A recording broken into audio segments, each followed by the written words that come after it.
story, but it's probably got all kinds of DMCA in it.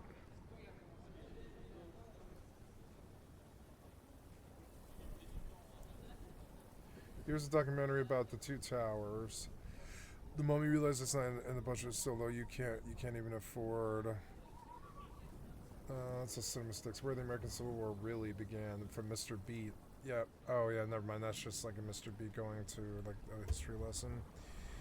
Exploring the Great Smoky Mountains. We're gonna watch that one, but it's probably too long. Monkey causes havoc after breaking into Tennessee pawn store. Sold. And that's Inside Edition. Can I watch that? Yeah, I probably can if it's on YouTube, yes. So, go back. Okay, we move on now from problem with Hood Vlogs to Trump Davos leak. Can we just get one normal day? Also, hi. Yeah, please, can we get just one normal fucking day, please?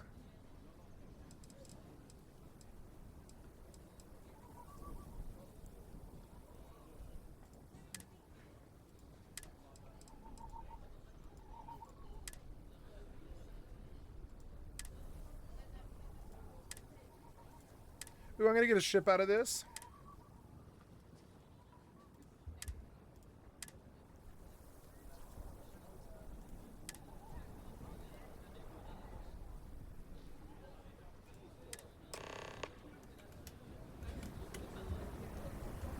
All right.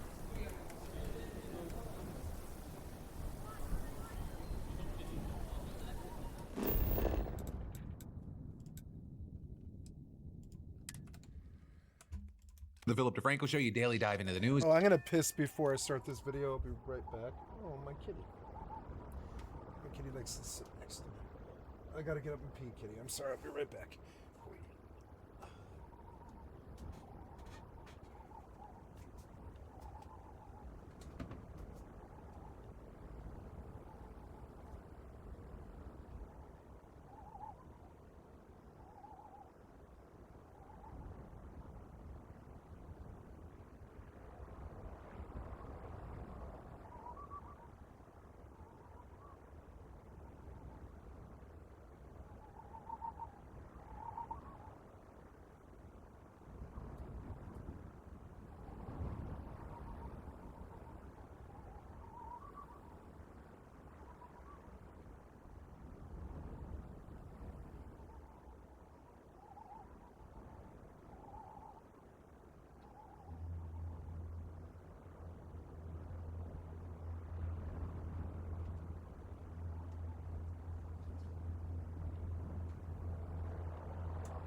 Hi, kitty. How you doing, baby? You holding on?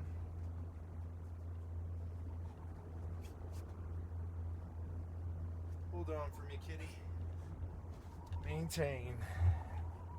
Okay, we got the Philip DeFranco. Yeah.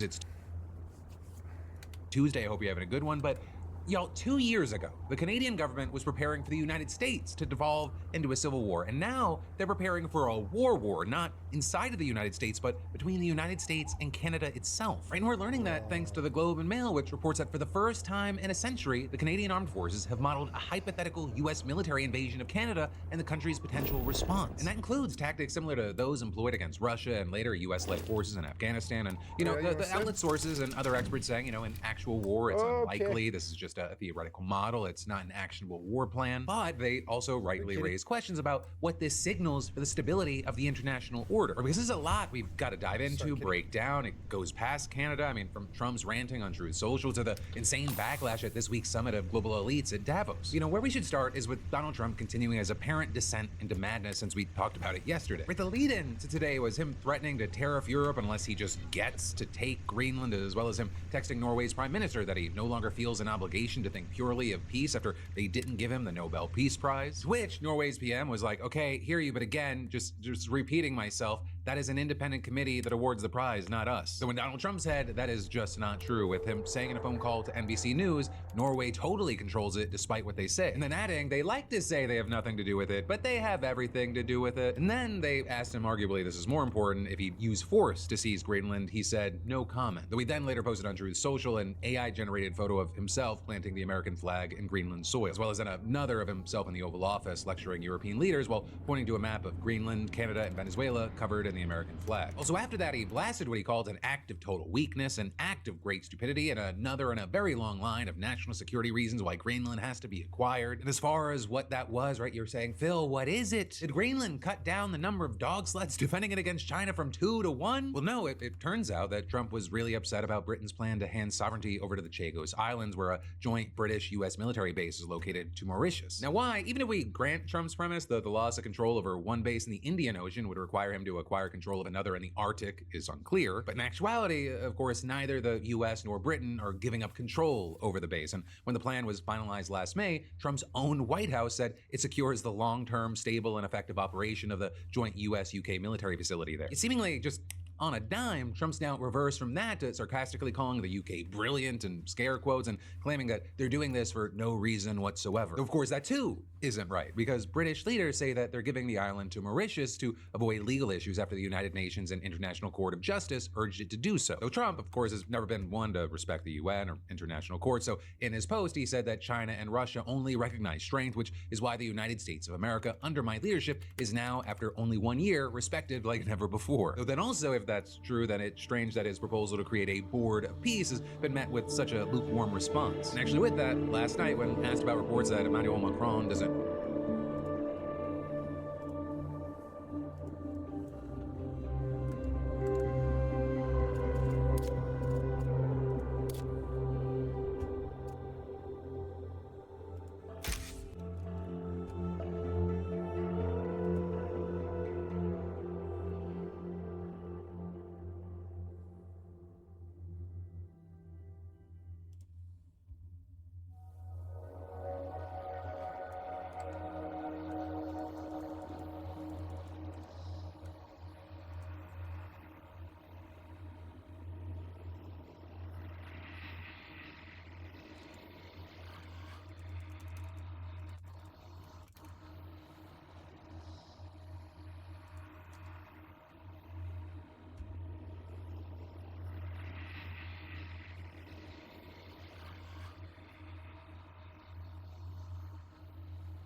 Oh, the bonuses don't stack? Okay.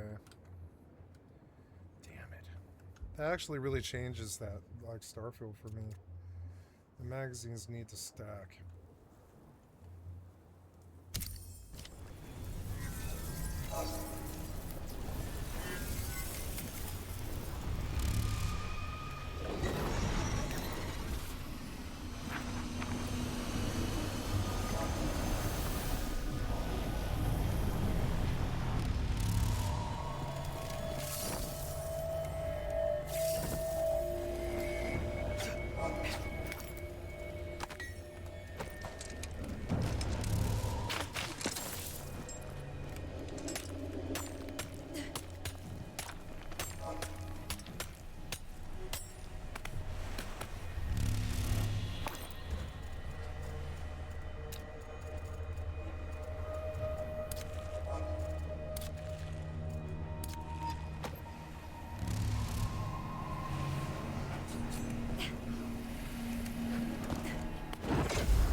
Nice.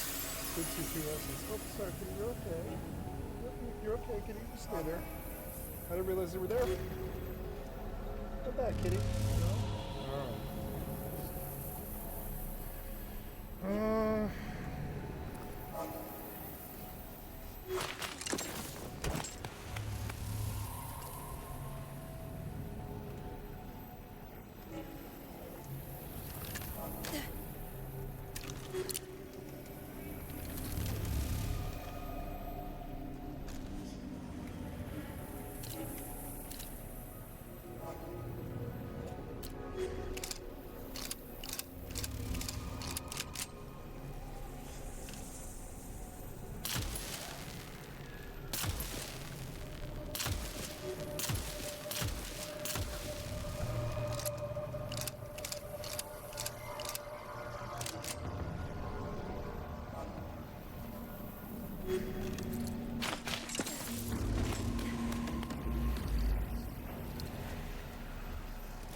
Oh, something killed me.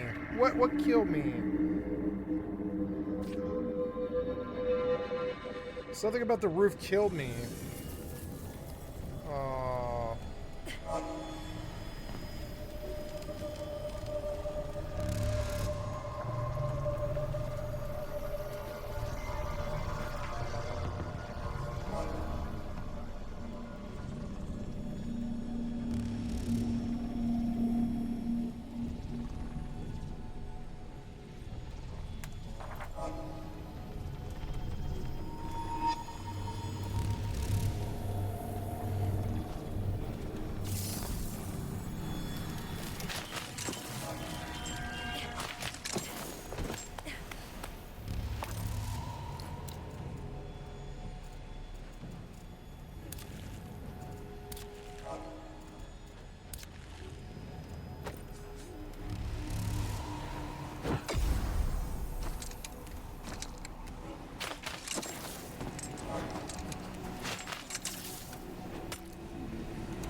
two dudes in the back. Like the way they moved, it was almost like players.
I like the combat in both these games, Enshrouded and Nightingale.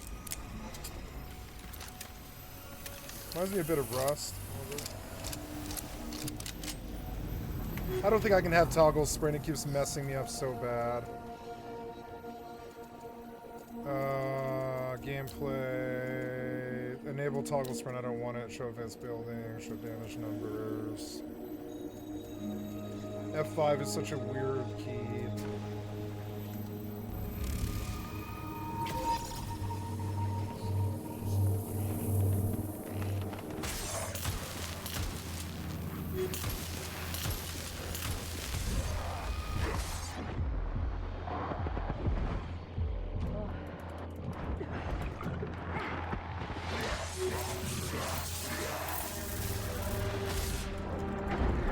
Oh no, I have to give up. They kept respawning or something.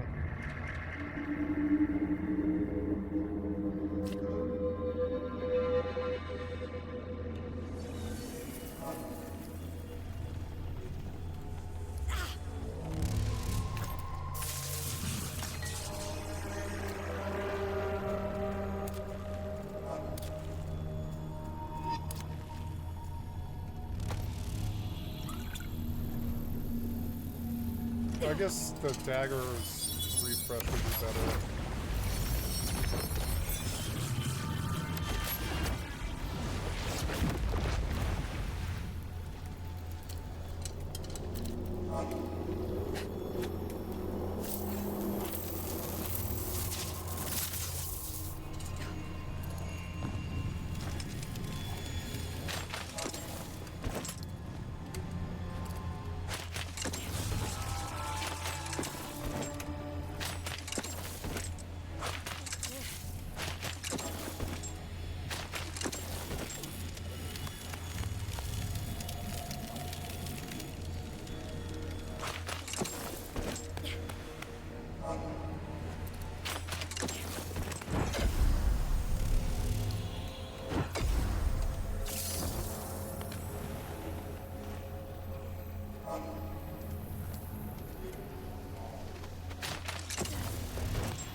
customization tool, ribbon, wood.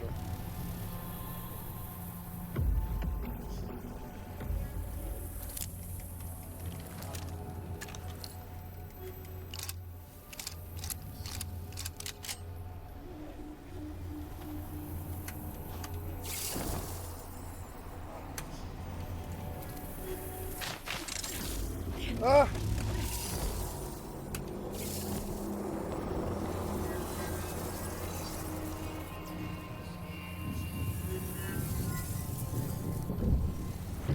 Oh, it killed me for some reason.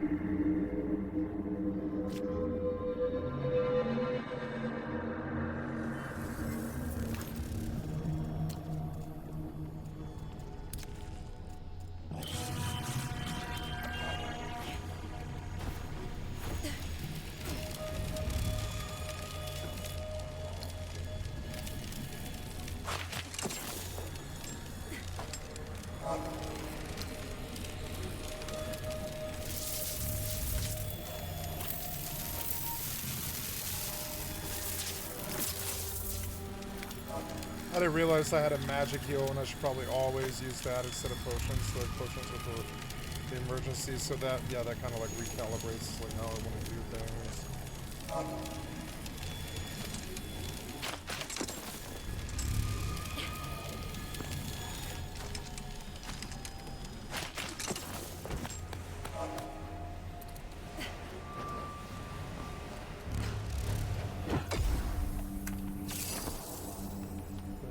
Ah! Go!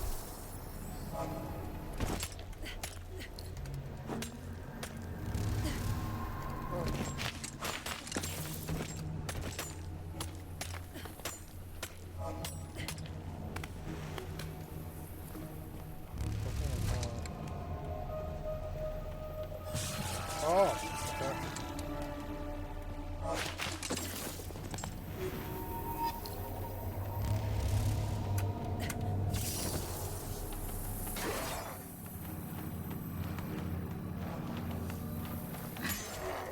Oh, I parried him. Get up.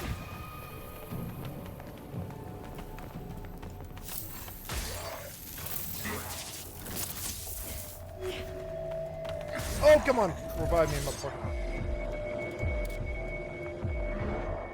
Oh, he one-shot her. You couldn't do it? You couldn't res before he one-shot you?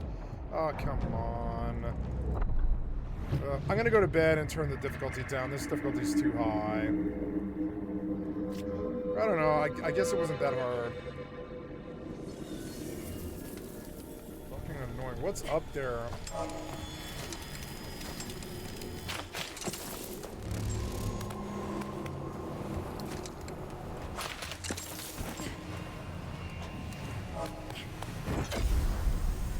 Oh. What? What?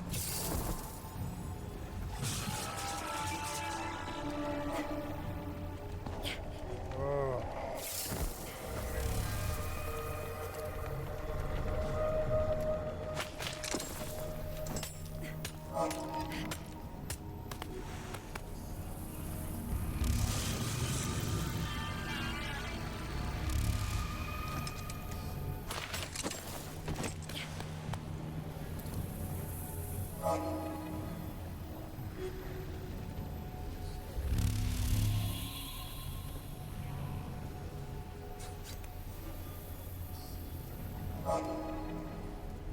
Can I drop a bunch of stuff?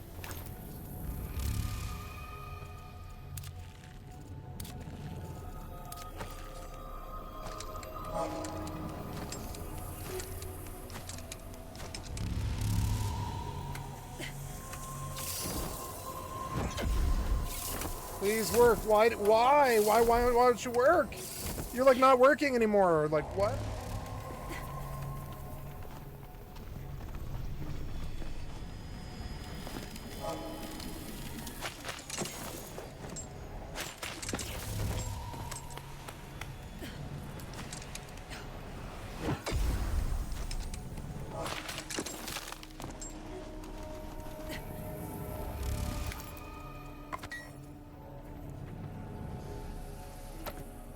Okay, I'm gonna take this blanket off me. I'm warm enough now.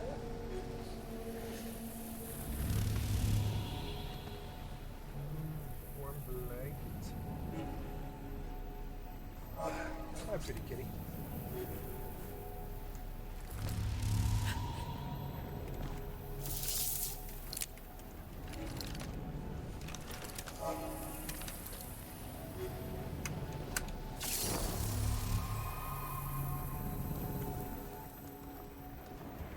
Please stop. Oh. What? Jesus Christ, get out.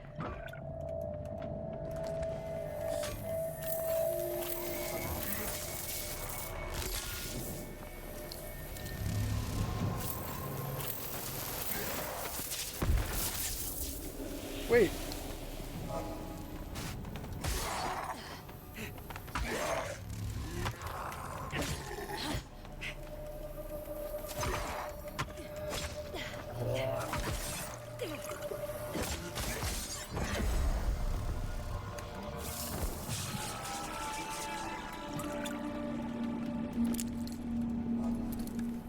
Fucking Kate, do you ever get up? Or do I have to go get you? He can't come up here, which is good to know.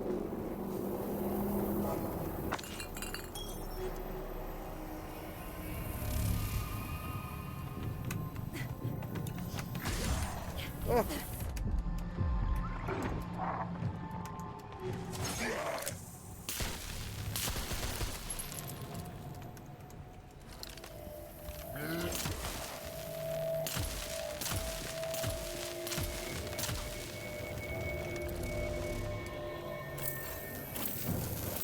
Fucking Kate.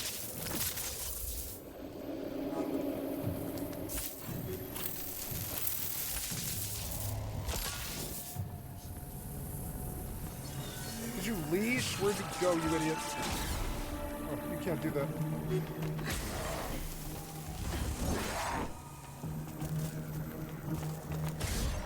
Why wouldn't you block? Oh, because my arm's broken? Okay. You couldn't do it. Son of a bitch, you son of a bitch. God damn it. Why is this guy level 80?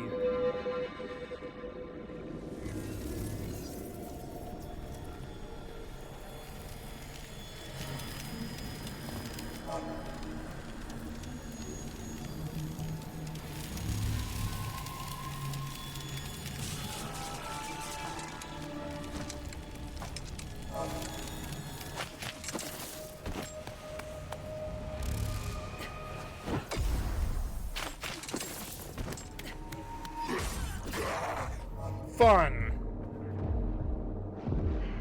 Why is he standing there? We're both rezzed. Why? I don't know.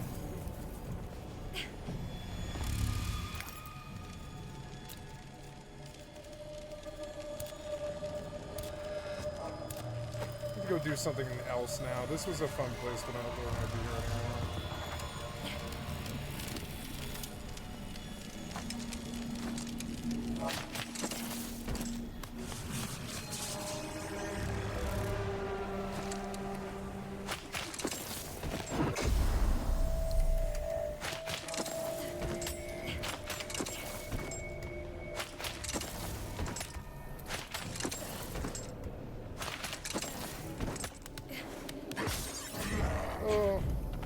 What? I couldn't. I met it and nothing happened. Oh god, get up, get up. She hurt him somehow, really bad, and I don't really know somehow, but okay. Oh. What?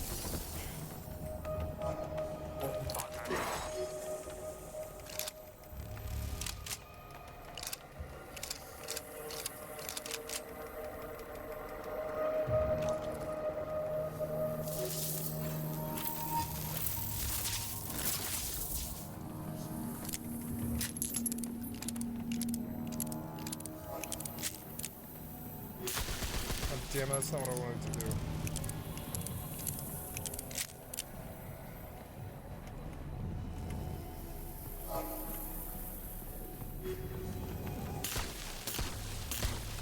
How am I missing all of them? God damn it, man. Fucking Kate is worthless.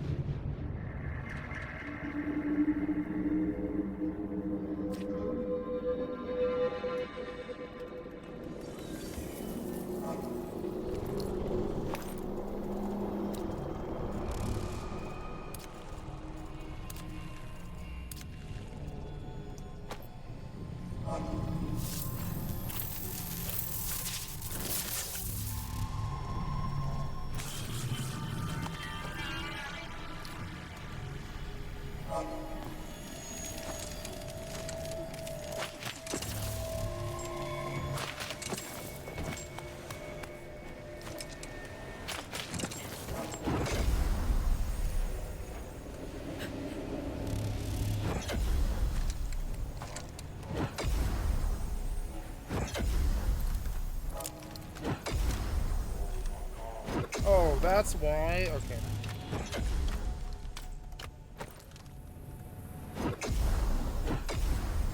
That's part of it.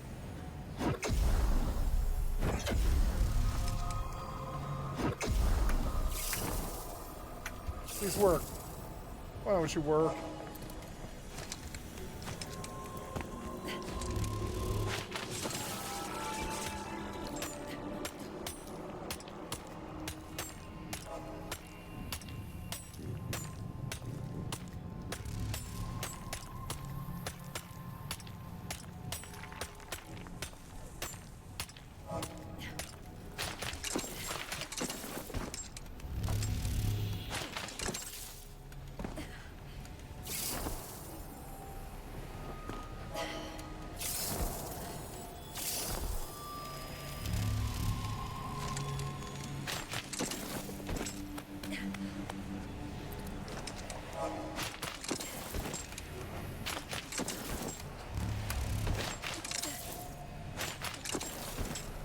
Why would you grip? Fucking grip the edge, you piece of shit. Grip the edge. Grip the fucking edge of it. Grip the edge of it, piece of shit. Piece of shit developer.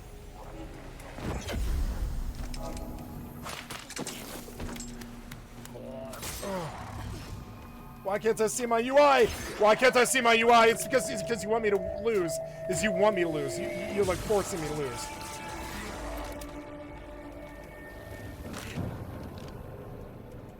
Did he knock Kate?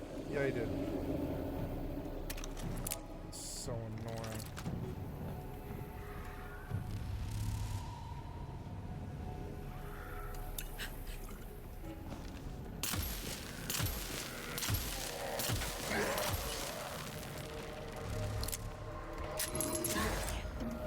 Why am I not reloaded?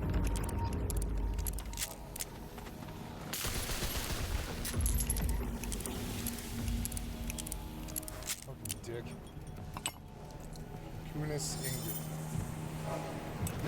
Whoa, why is there a jump pad here? Suddenly! I guess it was always here, huh? I guess the jump pad would have been a good way to deal with him. I like how hard this is. I don't think I want to turn it down. Reminds me of Rust or something, or Mortal. But, like, you know, a little bit more freeform than that. I got the advantage here.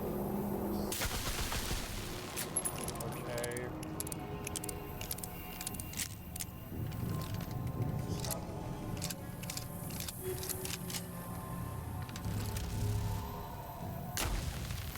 Just won't hit him, or what? Try again. Shit.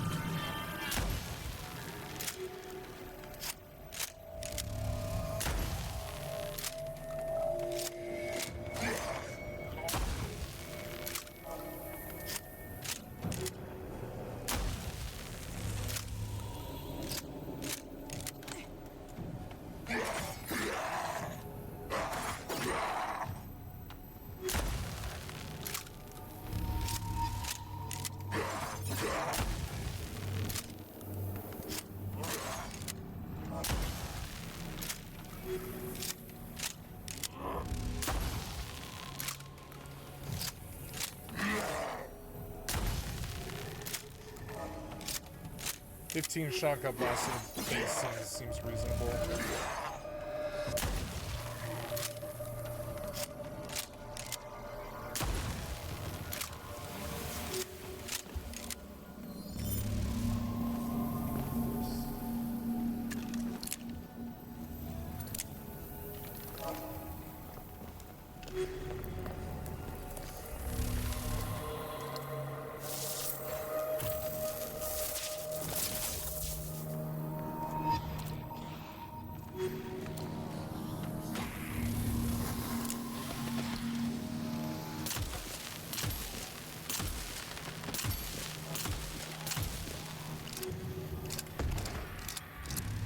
Nice, go Kate.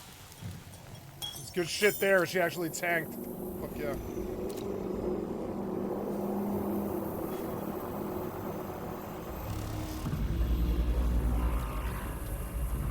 So I can tell her to stand there if I want.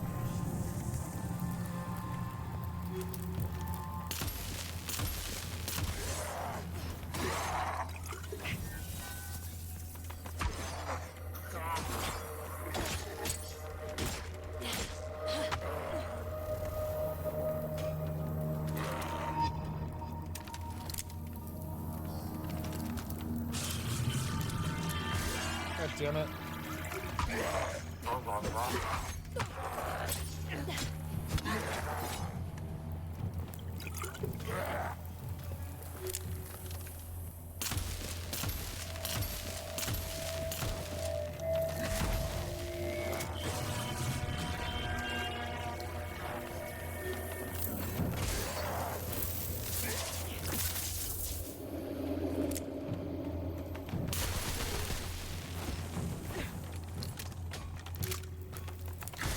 Fuck, come help me, Kate. Are you incapped? Don't. Complete. Oh, she got incapped.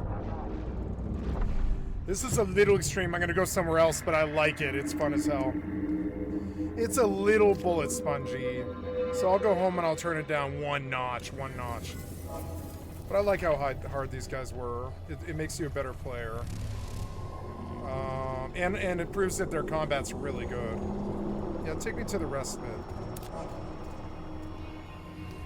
I could leave this world. I'm kind of sick of this world. I wouldn't mind going back to the original world and turning up the difficulty there, because I have like a house there. I think I moved all my stuff to this world, and I kind of wish I hadn't done that. I don't think I need any stuff really. Maybe I left the benches there. If I left the benches there, I can just build another base there on the original world and turn up the difficulty. No, I mean, I cleared everything in there. I need to reset the world, I think. I should reset the world because I've cleared everything, and I should keep this difficulty but reset the world because there's like more to do.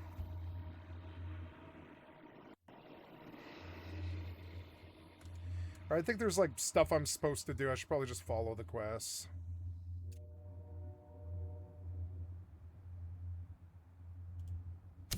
Yeah, this place is where you gather like rank 2 essences, and it's good I have a base here in the presence. I think I can go home to the first realm and like turn up the difficulty there and reset it, and that would be more appropriate to like grinding and stuff. Or I don't know, you need tier 2 too. I need T2 essence.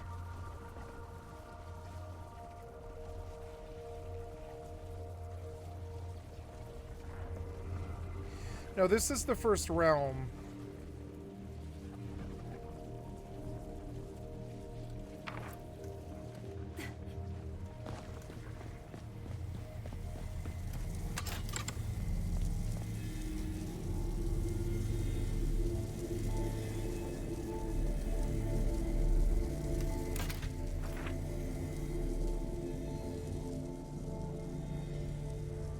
Oh, the survivor belongings. A container that holds all the belongings of a survivor who has left the realm. Essence trader. So, quick travel. Heart of the realm 1. What is that?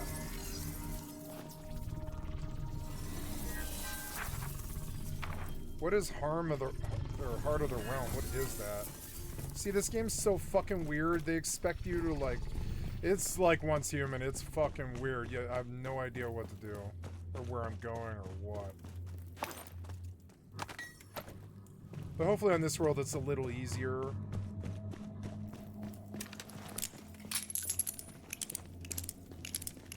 It reminds me of a good version of Hunt Showdown.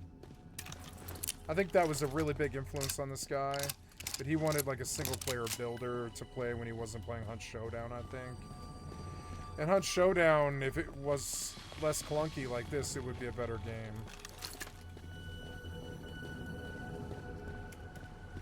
But it's also Extraction, and it sucks. Where do I go? What do I do? What is all this? Ah.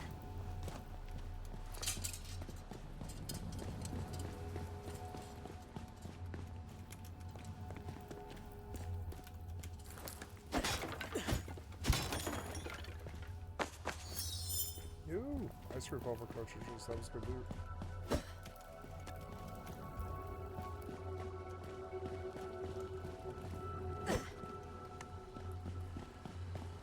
I don't know what this is or where I go, but okay.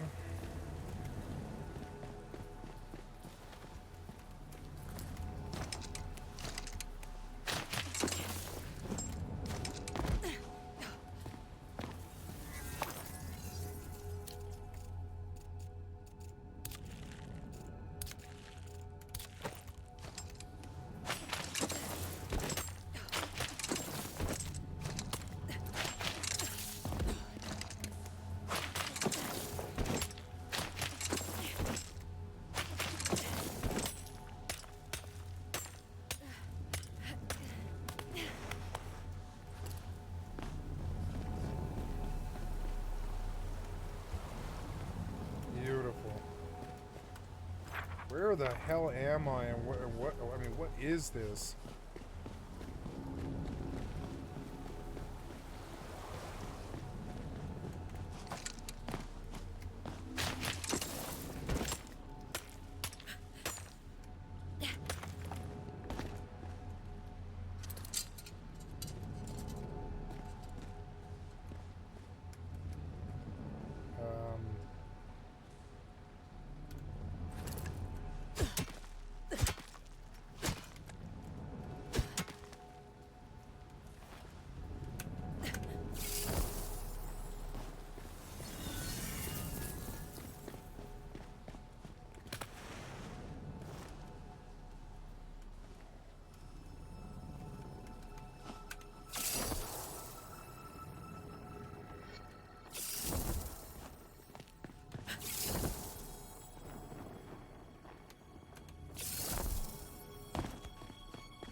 Alright, well, I think I got off track. I still don't know what this is, so until something tells me to come here, I'm not going to.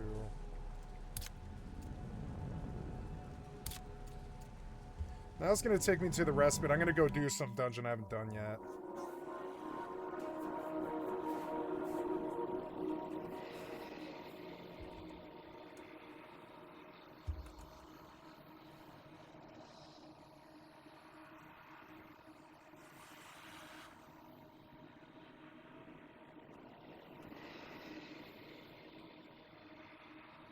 Those things were level 80, they were too high. But I think I was in a kind of a high place, too.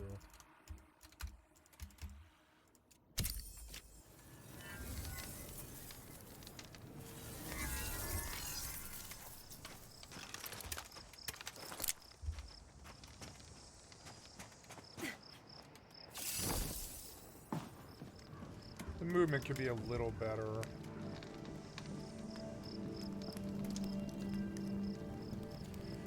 Nightmare was annoying. So we'll tune it down and we'll go back in where we were, I guess, and try to get all that done.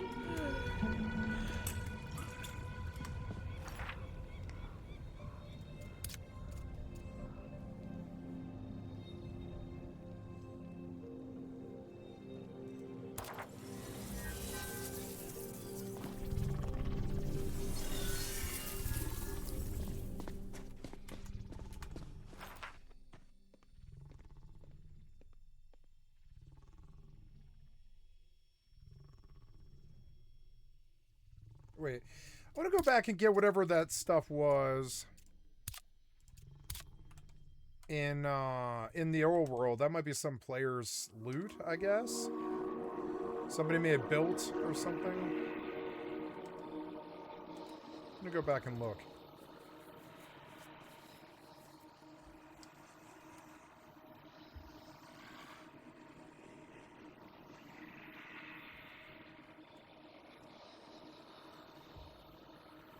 Starfield, is there a mod that allows magazines to stack?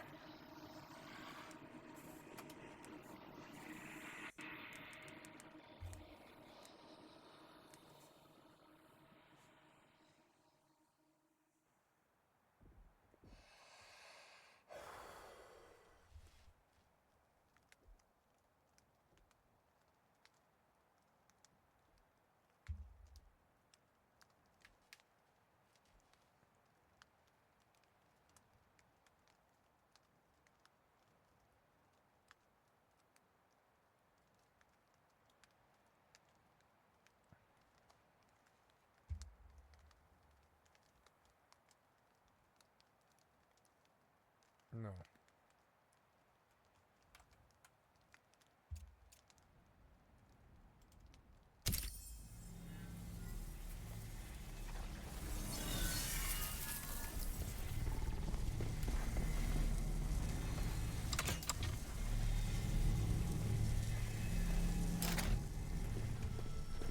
I want to go back to the first realm. Or no, I'm at the first realm, so... I guess I have to travel.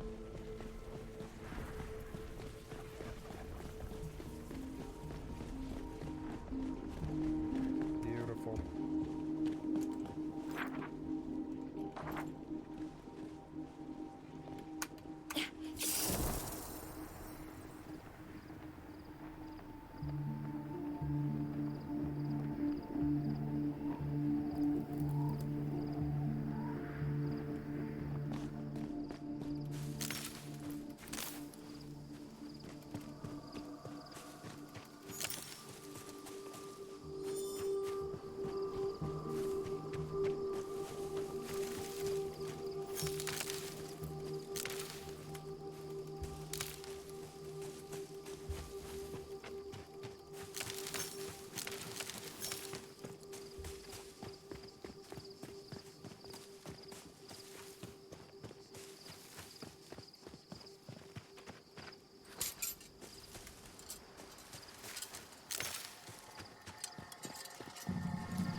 Oh, an injury salve. I see. Okay. Simple wood axe.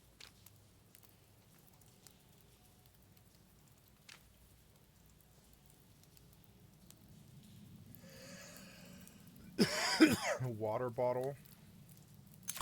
I'll buy one of those. Food, roasted berries, roasted meat. Expensive.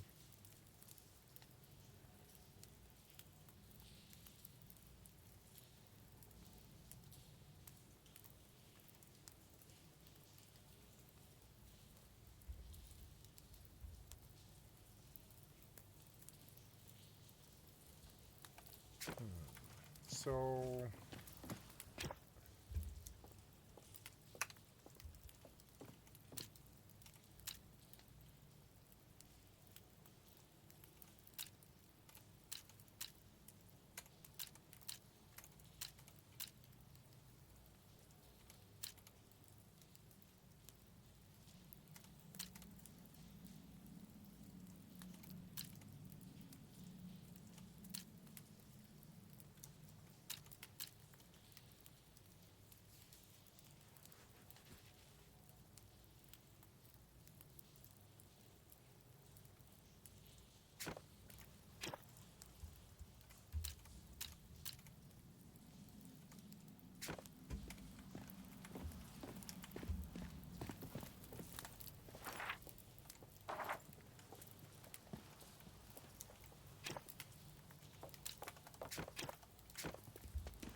think it's some kind of glitch.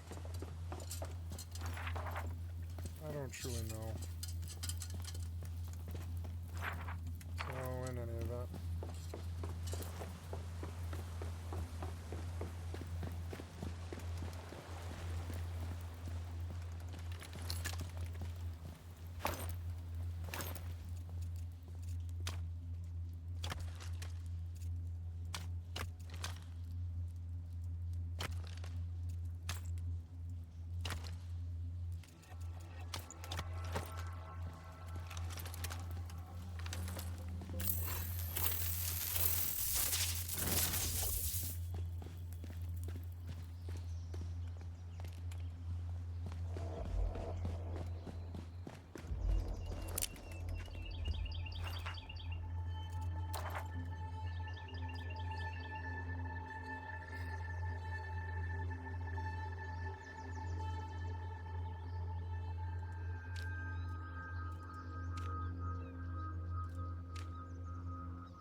Oh, there's my old base.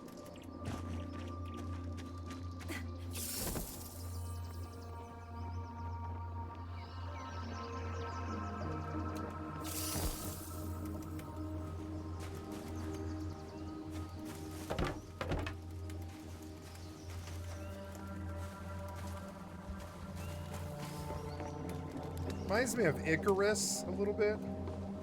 It's all the same game.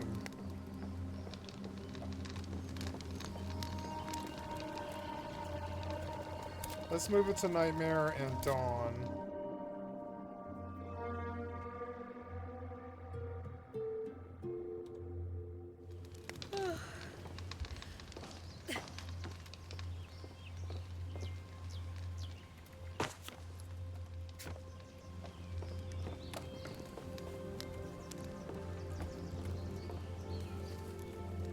Cool, it's a ladder to heaven. I forgot I built this, yeah.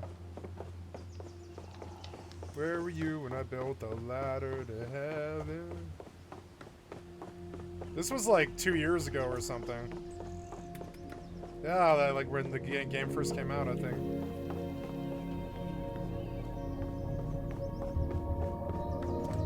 Ladder to heaven.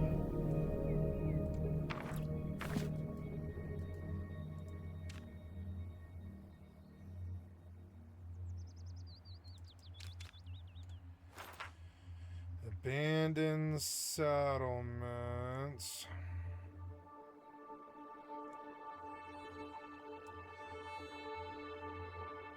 Haley Singh, Grain Turner, Essence Trader.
Nightingale, what is an abeyance site of power?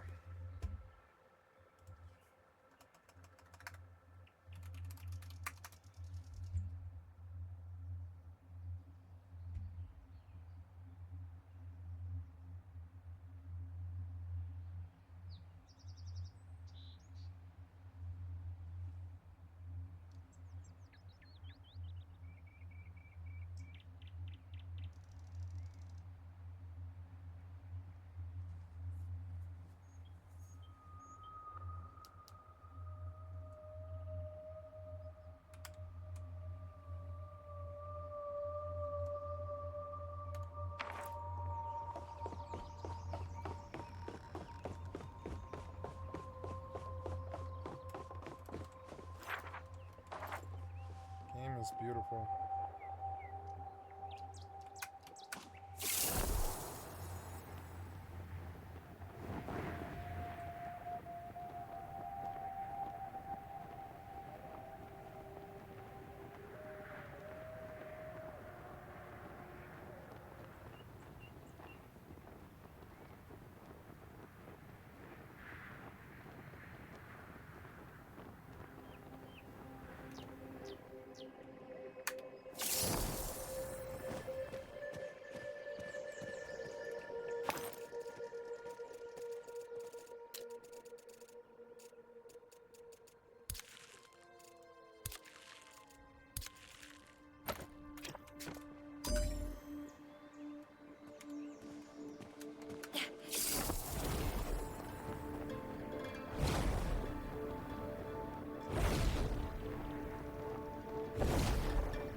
They could improve the sense of speed when you're soaring. It's a little slow.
Oh, I was gonna give Kate the axe pick.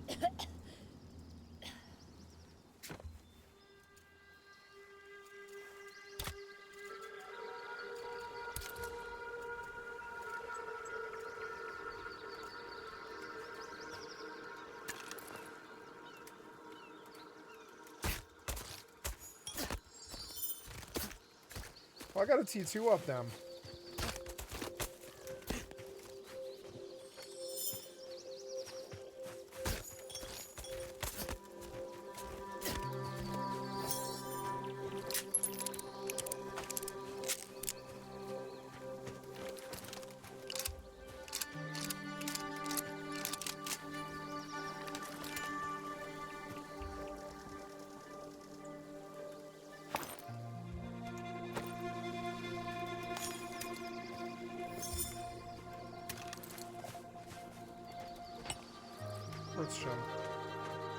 It's such a beautiful game. It has such good color. It definitely is not doing the whole, like, you know, medieval vibe of like, ugly. It likes beauty. Headshot.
You can also block with this thing, but it's only, I think you can parry actually.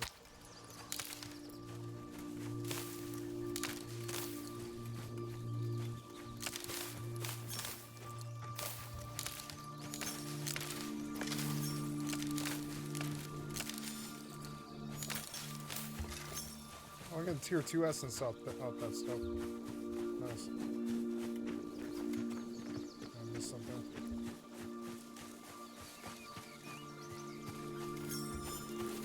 Music's so good.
Oh, this was like the boss.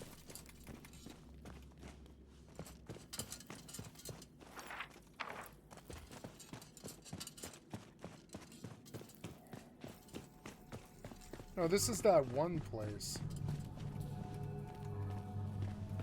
So what do I do? Where do I go?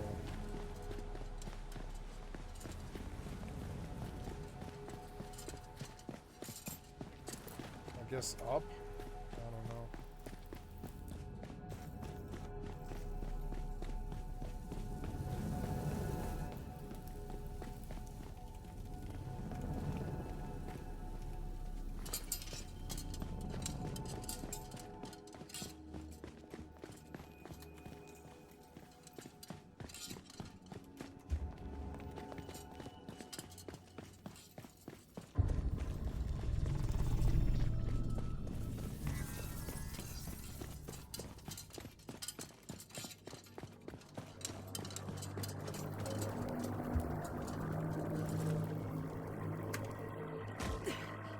Oh, it's a boss.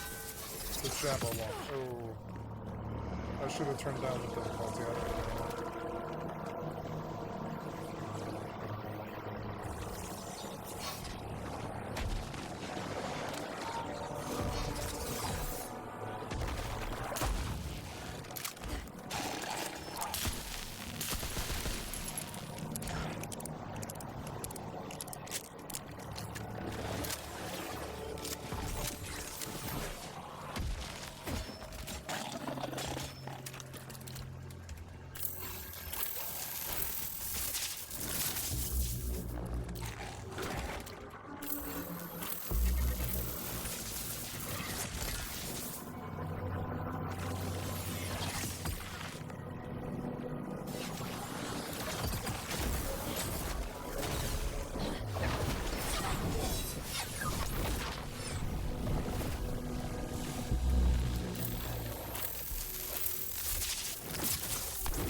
God damn it! Res me.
Why didn't you full reload? I just full reloaded.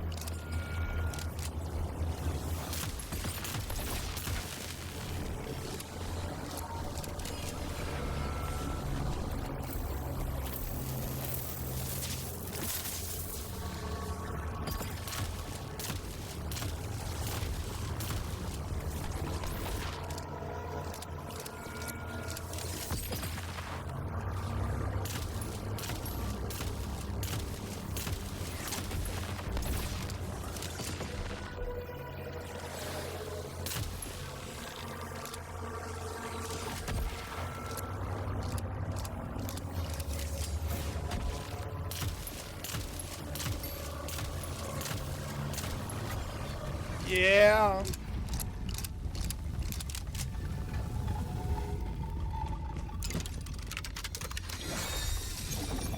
Fat, fable bone, fable meat, fish or something. It was new. No, I've not beaten this guy before. He was like too hard last time or something. I don't know what it was. I don't remember fighting this guy. I don't think I've done this before.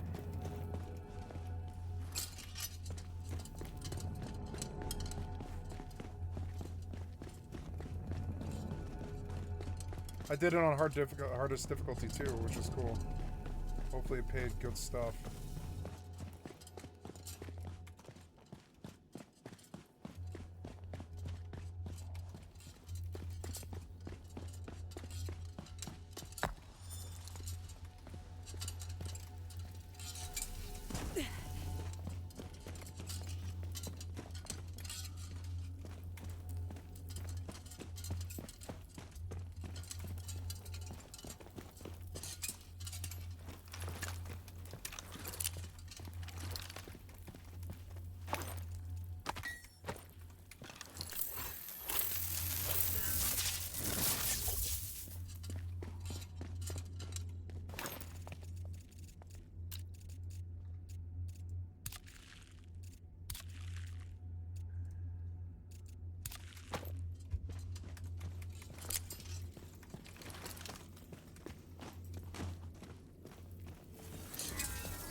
Cool, can I go to the next level? I think I went to the wrong place last time. I got good T2 stuff, but... I mean, what does this mean?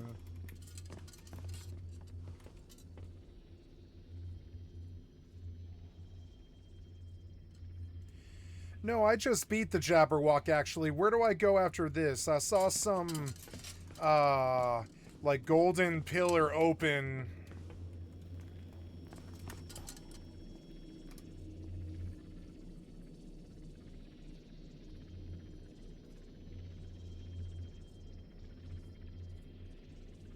Oh, that's the Hope Echo. Okay, craft the antiquity and completing the bus and give you the recipe. Go back to your base in the Abeyance realm. Build a simple enchanter's focus if you haven't already. Craft the antiquarian card. You will need paper, ink, and 25 essence. You need to use it to travel to a new world. Find a portal. Okay, cool.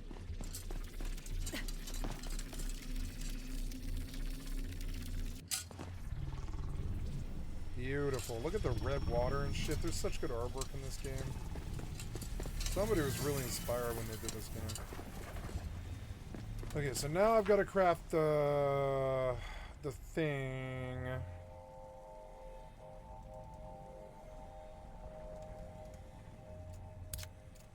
I wish I could travel to the place, but that's all right.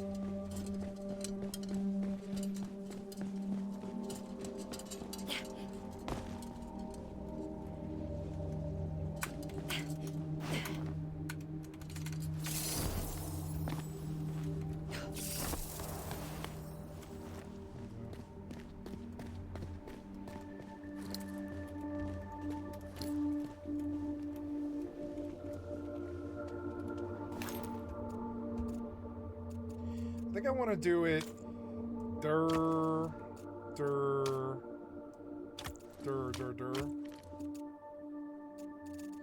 It's a weird assortment of weapons. But I do want it on my one key. Shotgun, yeah.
I set up perfectly so I can just get to this realm no matter what.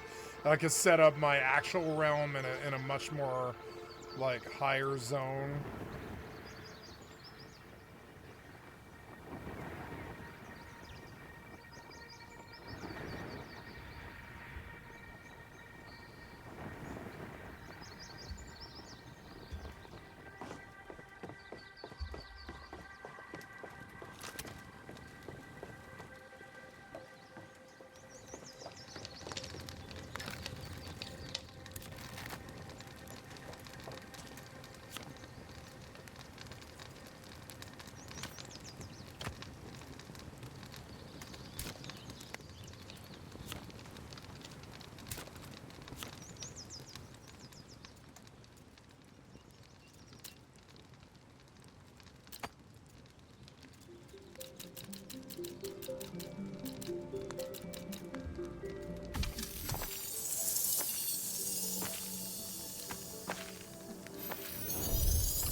It's like a different heel. Which is just crazy.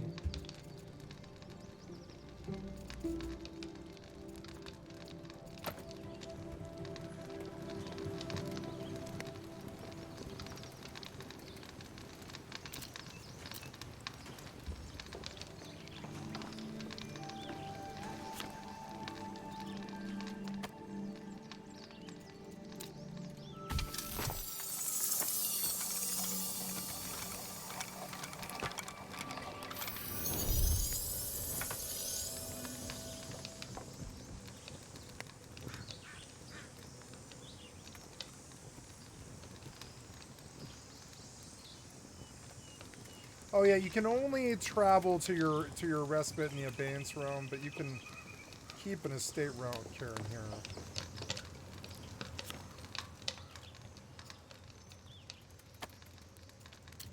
Oh, I don't have any ingot. Okay.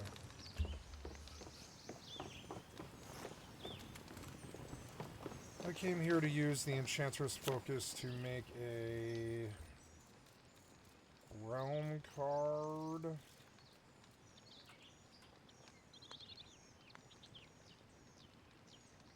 Antiquarian card.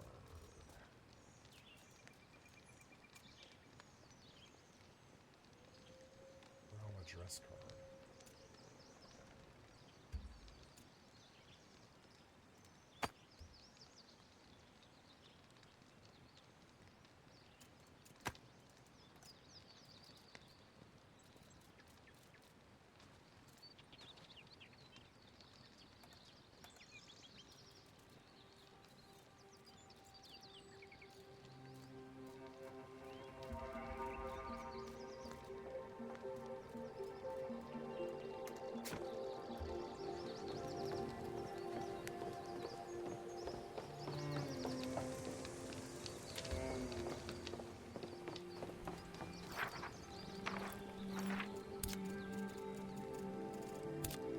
See, it's cool because I have like access to 2 worlds in this way, and I can go back to farm. I did it smart. I did it very smart. The Abeyance realm you can always come back to through the portals. You don't have to have your main base there, and I did it smart. I wonder if people playing the game even realize that kind of. I think they all kind of build in the Abeyance realm, and you don't really have to.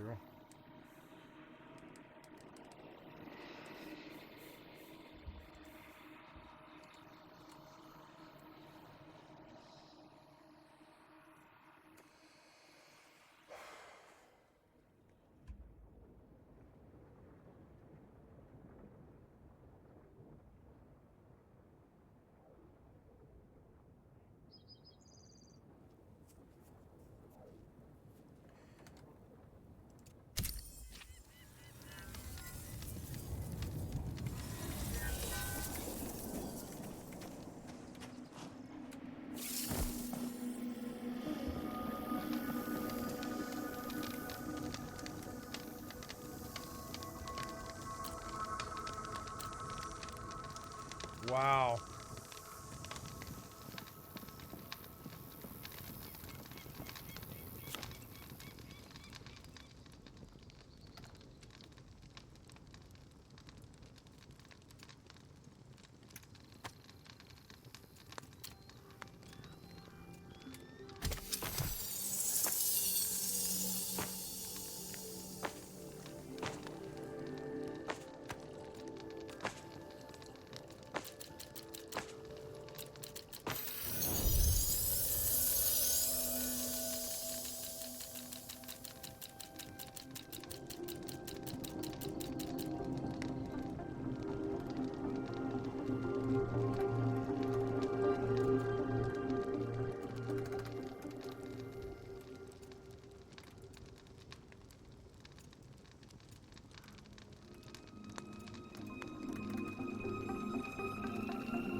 It was like 17 minutes when I'm making 2,000 grilled fish. Just why not?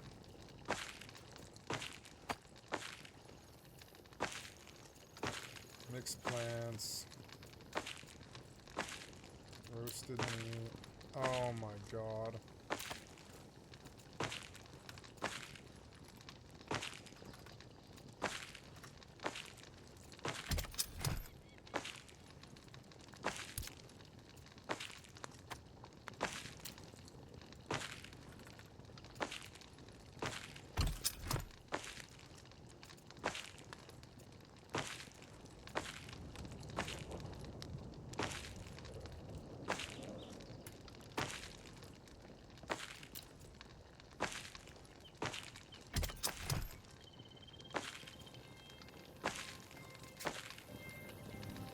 $2,000 grilled fish. Can I vendor the fish? Sorry, can I sell the fish? I probably can.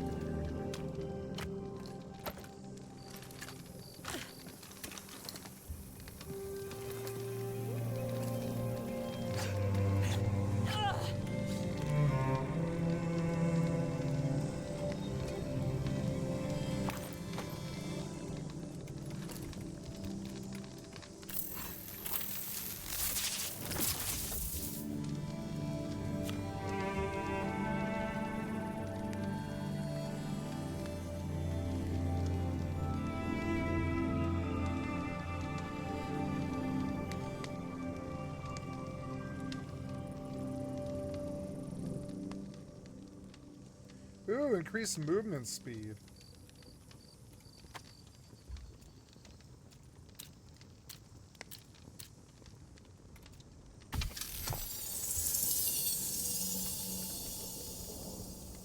I'll just stack that on my gear.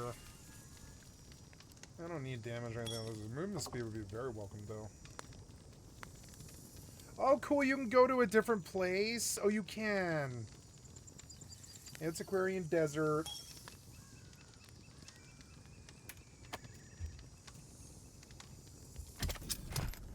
Antiquarian Forest. Cool, I can go to a new forest place. Antiquarian Swamp.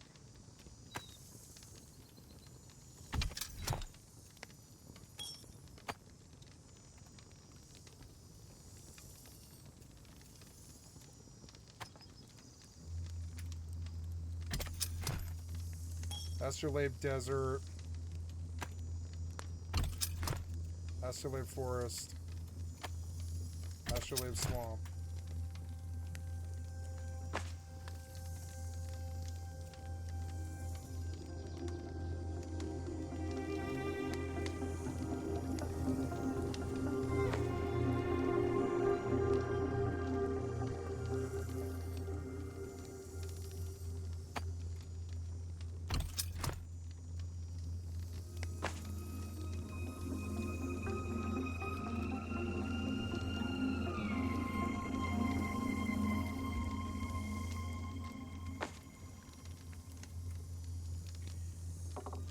Nightingale, what's Cozy Winter do?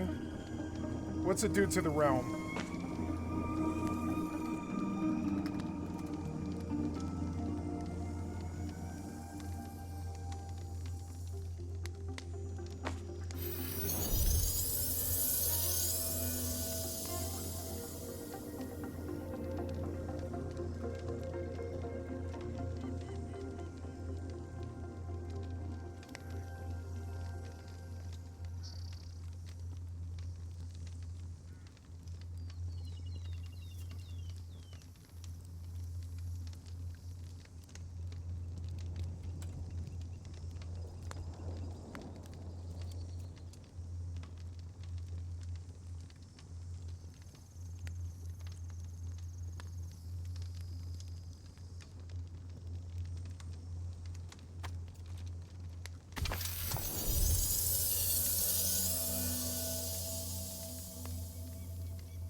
can like spawn a biome with the effects that you want.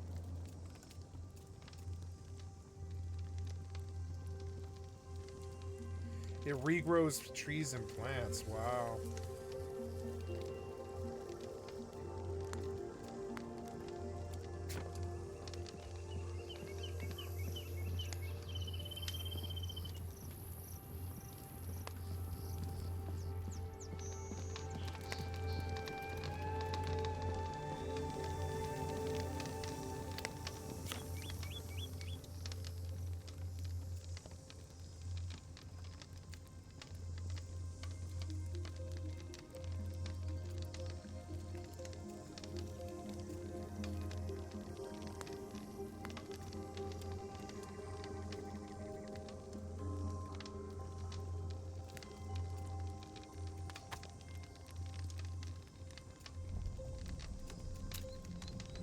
I'm out of tier 1 SN, son of a bitch.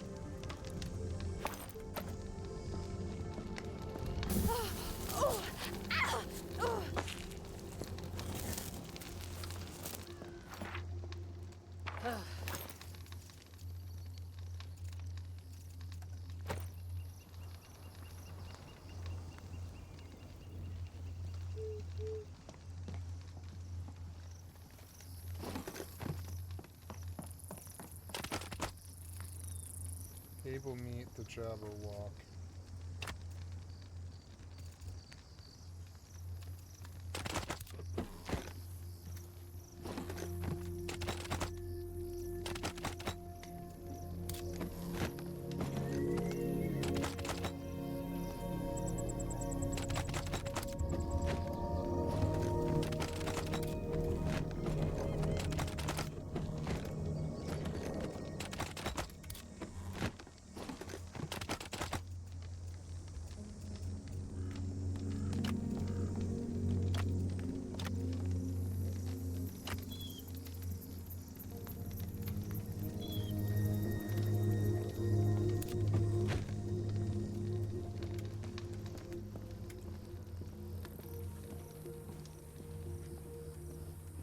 I swear to God, she's walking away from me. Where are you going? You're so annoying. Why are you walking away from me?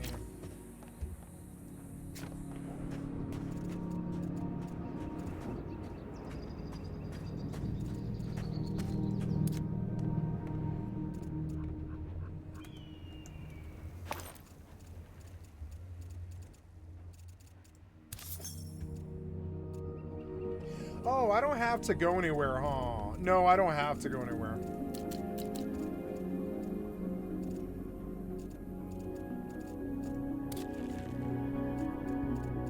Oh, you do, but maybe I can sell.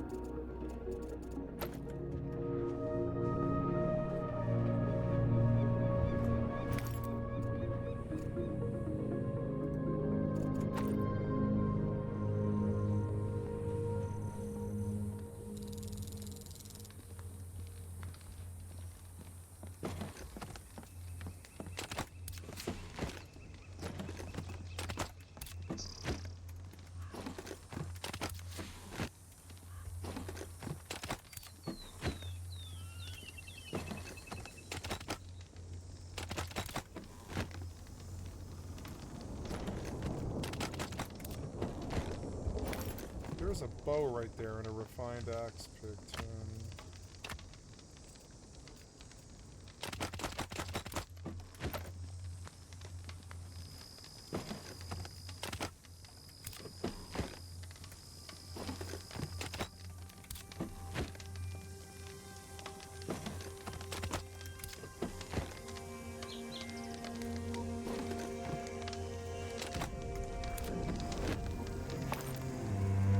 There's 10,000 wood. I want to just extract it. 10,000 plant fiber, or well, 10,000 sticks. I can't.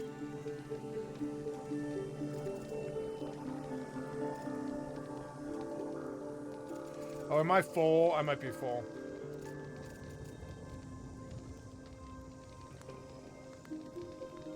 I don't know, maybe not.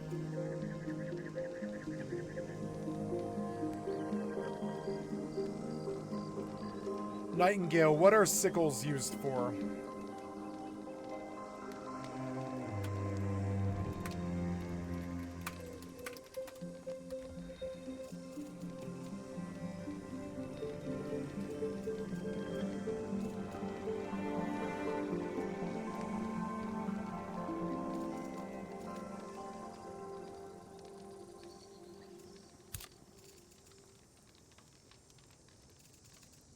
Apply to my lamp. Oh no, you can only have one, huh?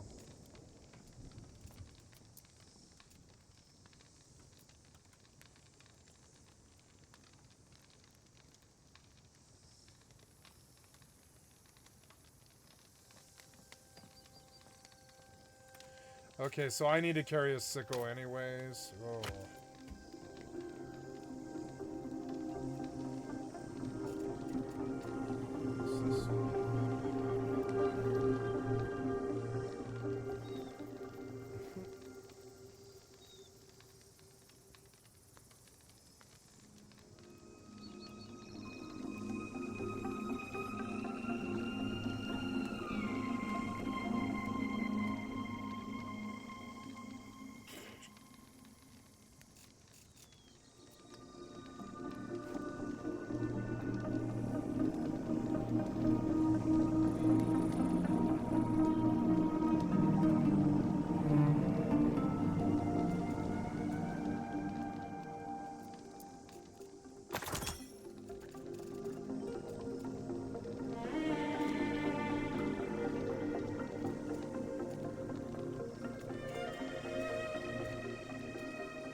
I have 42,000 pounds worth of food.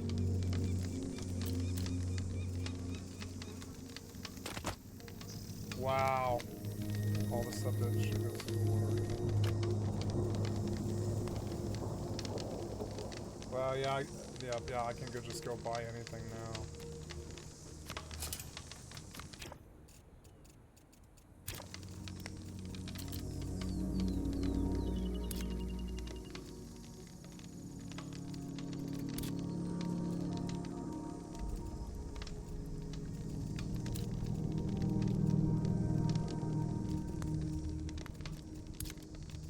Crude shelf, crude sink, crude coffee table, crude dresser, crude desk, crude wardrobe, crude side table.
Oh, those took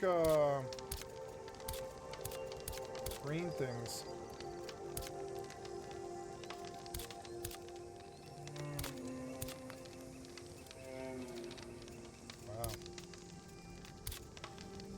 Did I spend a lot of these? I did. Oh, because I'm in tier 2. Why am I in tier 2? Oh, because there's only tier 2 stuff. I see. So I just spent a bunch of essence that I didn't mean to spend, which is okay. I guess I had to do it sooner or later.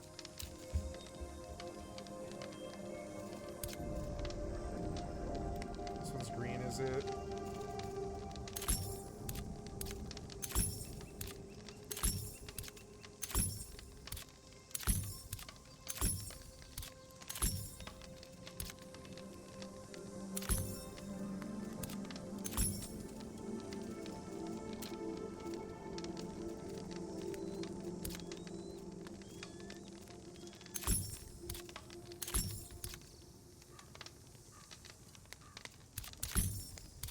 Oops. Oops.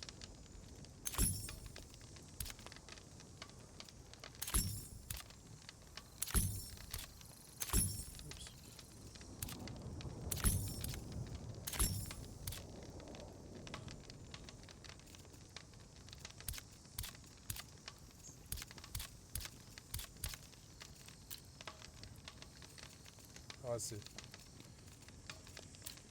Okay, so that's all of the T1 chart done. And I still have 9,900 left, and I can always, like, repair and stuff.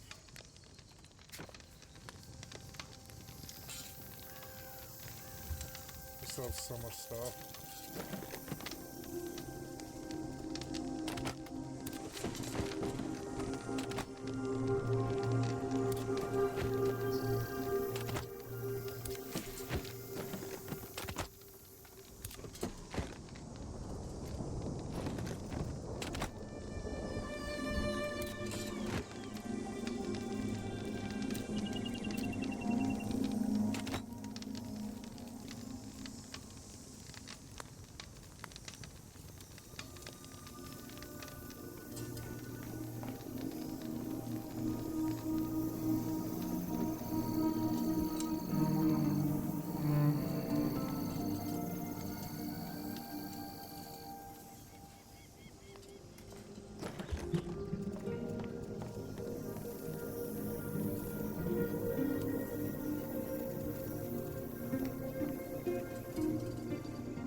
Tender steak is the best. Then wasna. Then grilled fish because it's plentiful. Or no, roasted meat, I guess. Roasted meat is better, huh? Yeah. And this is all just surplus. I'm gonna put it away.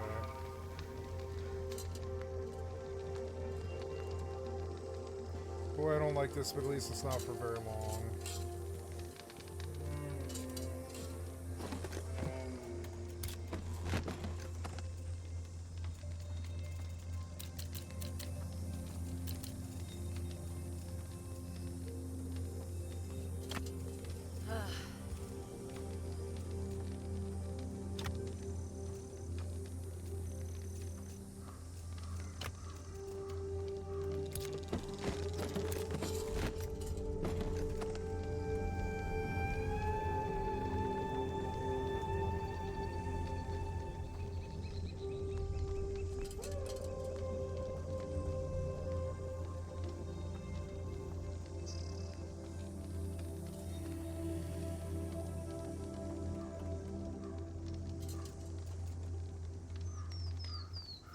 Nightingale, there's a speed bonus enchantment. Does it stack? If I put it on all of my pieces of gear, will I get more?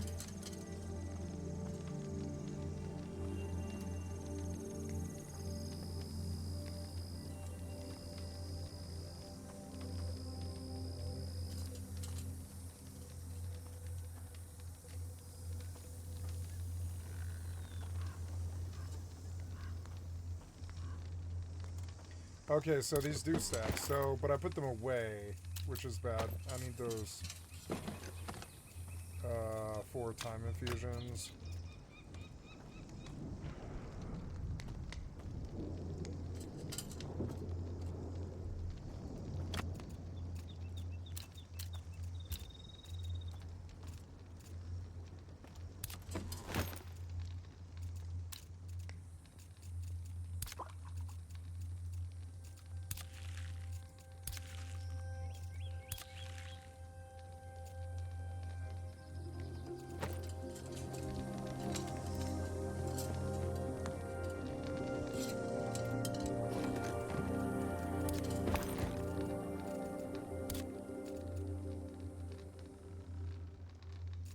Stamina regen's good too.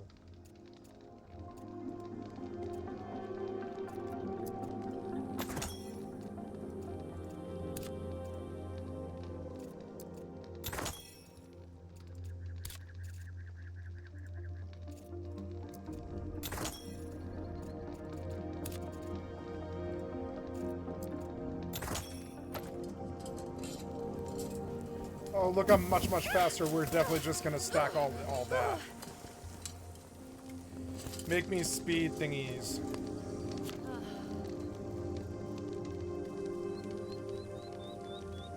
Ooh, T2 speed infusions?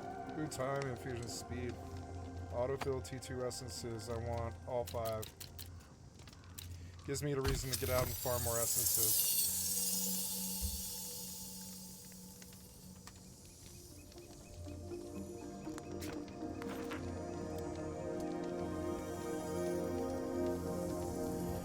Nightingale, I made my main base in Welkin's Reach, and I just teleport back to the Abeyance Realm when I need to. Oops. What? Nightingale, I made my main base in Welkin's Reach, and I teleport back to the Abeyance Realm when I need to.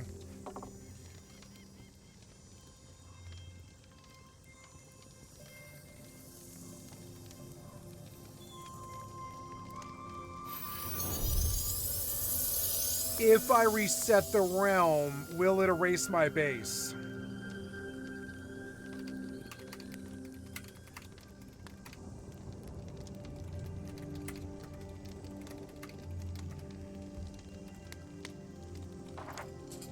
I don't have a, or I do, I have a, respite.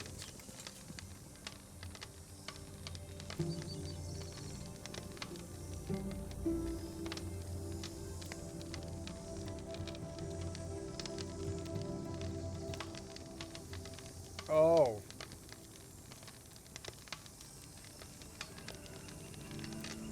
Oh, wow.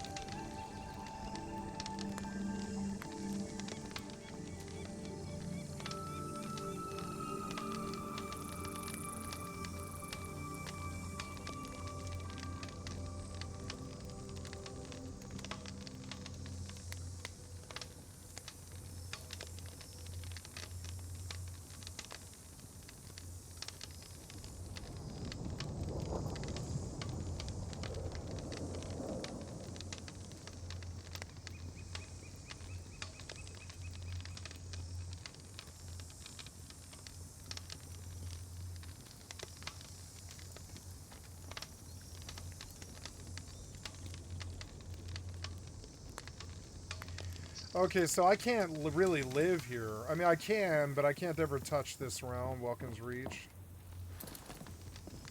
But no, I like living here because it's easier, so that's alright.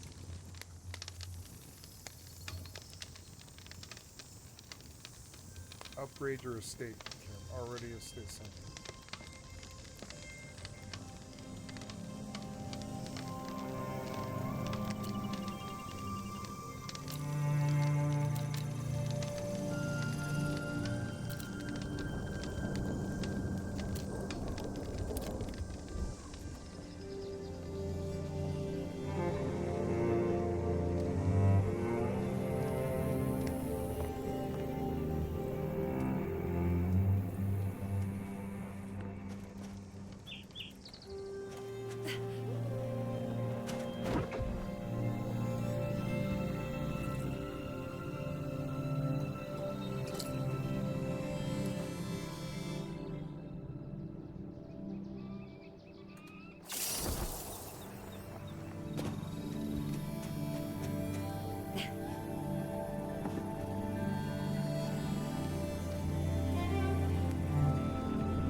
Now I can't trick this thing, trip this thing anymore.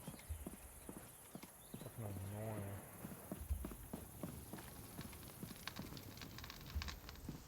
So, I wanted to make molded glass in the mason. No, I think that's actually...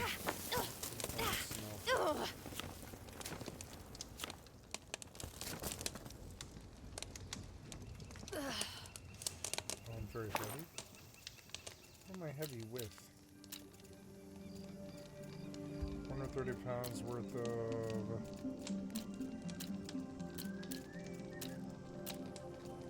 quartz.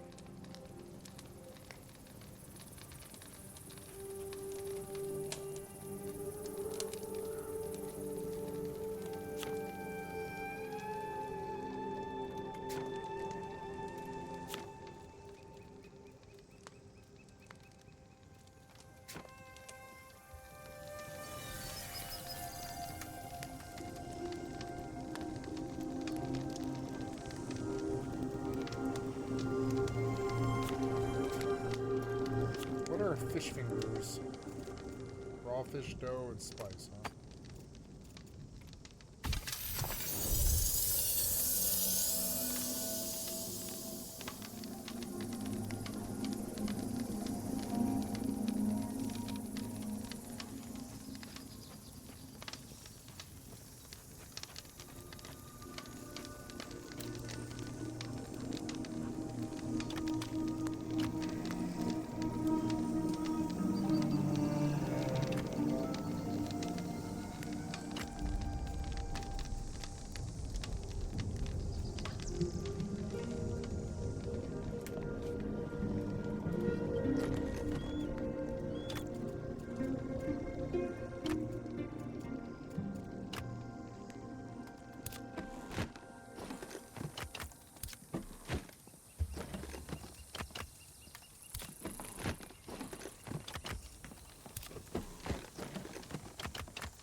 Look, I can run way faster now. The game feels better.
Hey everyone, Rascally Rasmus here. Today we're going to be talking about some more tips and tricks for Nightingale, and yeah, it's been a little while since I played Nightingale, but I finally found the time to actually play through the rest of the story content, and so now I'm finally at the start of the end game, so I figured now I'd do some more little tips and tricks I've picked up along the way. And at the end of the video, we're also going to be talking about some tips and tricks from you guys, as always, so stay tuned for that too. And with that, let's just get straight into it. The first thing I want to talk a bit about is fishing. Fishing in Nightingale is pretty simple. You basically throw out your fishing line and you hold. Once the fish bites, you click, and then you hold the left click button to deal damage. And you have this tension line, and to not have this tension line break, you need to basically keep looking at the fish. And so fishing basically scales with melee damage, so to fish more efficiently you want to stack more melee damage. So the goal is that you basically want to keep looking at the fish and you want to have as much melee damage as possible, and you want to just keep holding your left click. You do, however, also need to be aware of your stamina, because doing more difficult fish, especially while you're still at lower stamina levels, can easily drain your stamina. And so it's important to know that while you're fishing, it's okay to let go of the fishing, or reeling in. The fish will regenerate a bit of health, as you'll see here, but it will not flee as long as you keep looking at it. And your stamina will regen quite quickly. So yeah, just something to be aware of. The next thing I want to talk about is that once you make it to the watch, to the start of the end game, if you will, you should, from Iva here, very early on be purchasing the upgrade bench. Don't neglect this, because with the upgrade bench, you can also buy these so you can do rare upgrades and epic upgrades. But with these, you can basically increase the base item power of your items, first from common to uncommon, and then from uncommon to rare, and then from rare to epic. And to upgrade these items, it only costs tier 4 essence. So as soon as you start gathering some tier 4 essence, you can basically be upgrading your items, and each upgrade gives roughly 10% extra stats on the item, including the actual damage on the item. And so it's very worthwhile doing this, and it should definitely be one of your highest priorities once you make it to the watch to unlock this ASAP. Next, I want to talk about a couple of quick tips. And so, as I'm sure you know, in the crafting menu here, you can track items to keep track of what you need.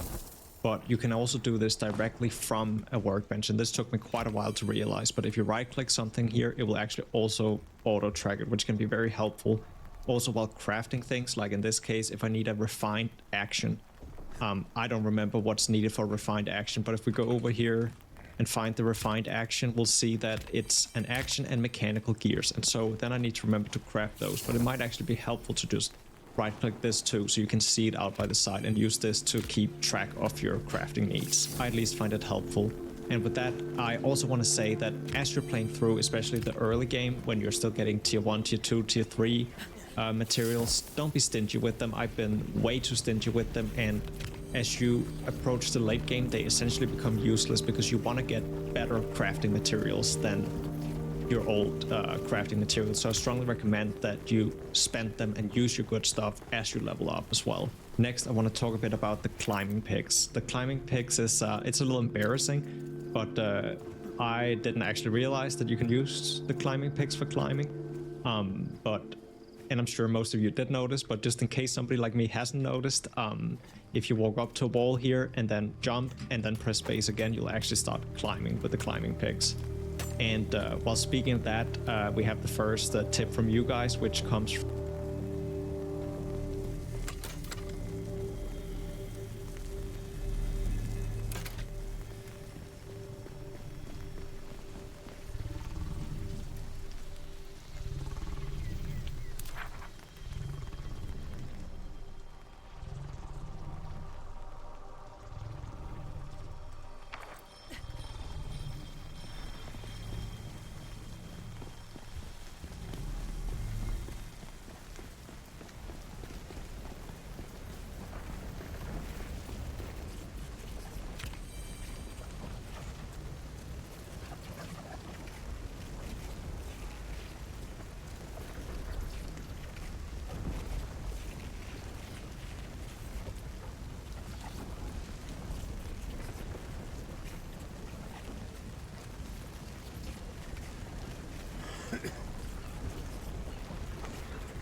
Nightingale, how to use this antiquarian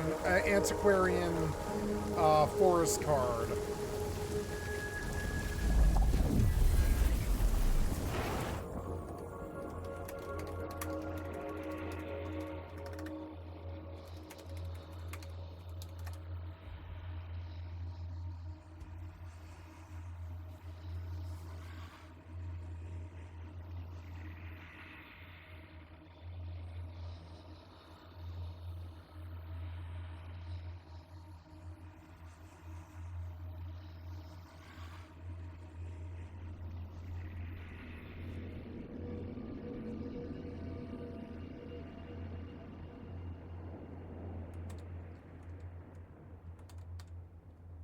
Oh.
does this. I'll be right back.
Okay, we're back in Welkin's Reach. I am trying to get to the portal. I thought that the travel was all the same, but no. Apparently the portal...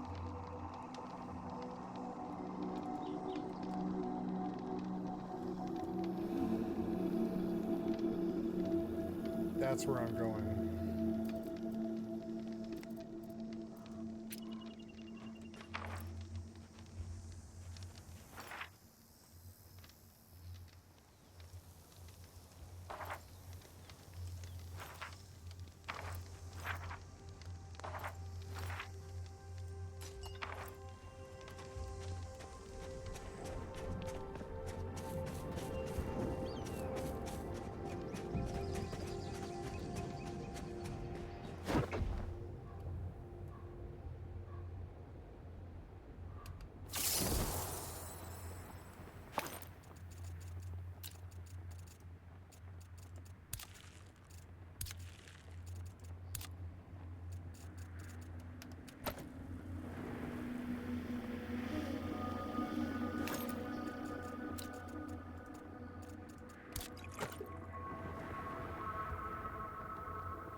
Nightingale, what is the difference between antiquarium and astrolabe?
I like the combat's good.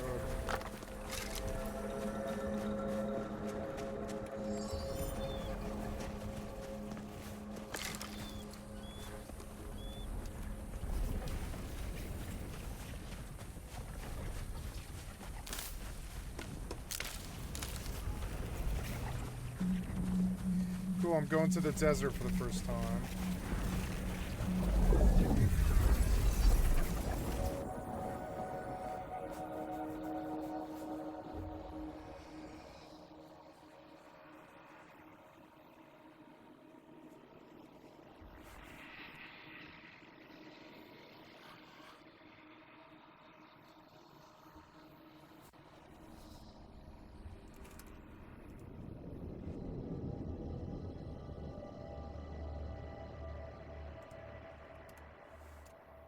% harvested wood yield.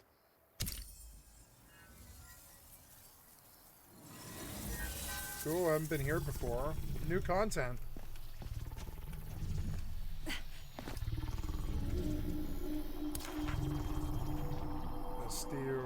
Bastille infestation.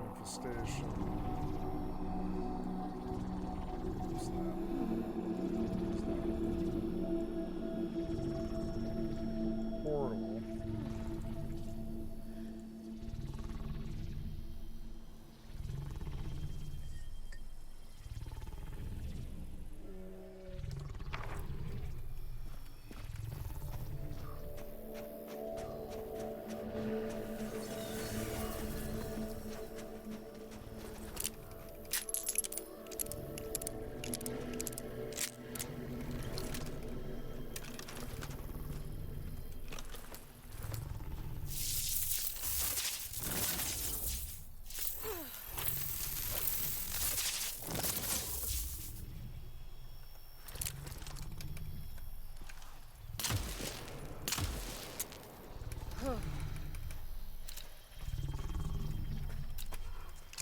want.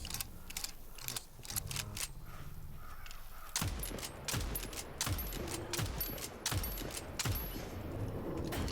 there. Cool, they're like higher level. Oh, 3,000. You. I love those numbers. They're so good.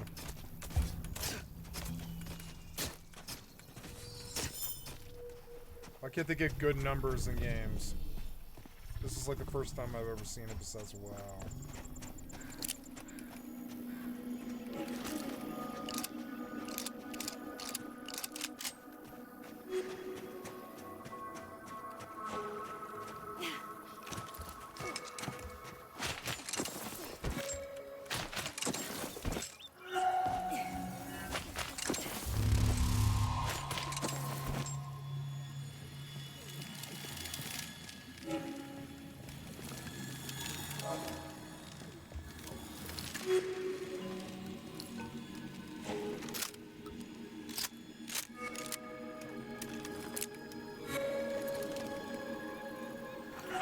So let's go back to the Advanced Realm just to check it.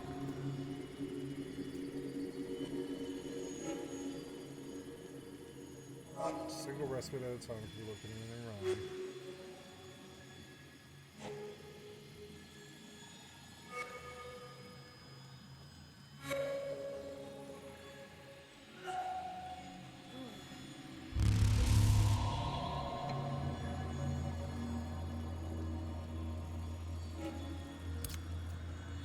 So if I want to come back here, I have to go through the desert portal, so you can always connect another world to it. I'm starting to understand the system, but they don't want you to know. They want you to figure it out, and it's complicated. It's like, there's a single portal that you can open to anywhere in the world that you're in, whether it's Abeyance, the realm that you start in that can't be changed, or, well, I mean, it can be changed, but it can't be like, I guess you can reset it too if you want. And then, so you can always connect to another world, but you can't get you can only get a hub in the original Abeyance world, and the hub will take you to places. I think. Like, let's see. Now that I've opened a desert realm, I'm coming here to check and see. I came to the rest of it, but I actually meant to go to the causeways. I think actually, I think it's free to go to the crossways. So now that I've opened a. Now that I've opened a portal to desert, I think I can just teleport through there until I change the card. And this place becomes like my initial world. It's like my initial headquarters world, and it's good because it's a T2 world. When I'm done with T2, I can travel to T3, and so on, and then on to T4. And I'll build a base in each one, but this is my T2 base. I lived in my as you can see, I lived in my T1 base for a while. I had the exact same base in T1, and now I'm ready to move to T3, but I'm not even done with T2 at all. I have a lot more T2 work to do. So, but we want to go to a different place where I have new monuments, because I've cleared almost all the monuments on my home realm, and I'll slowly pick away at those, but only when I feel like being on that realm. It's a low gravity realm. Okay, now we're at the causeway. This will take me back. This one's going to Welkin's Reach.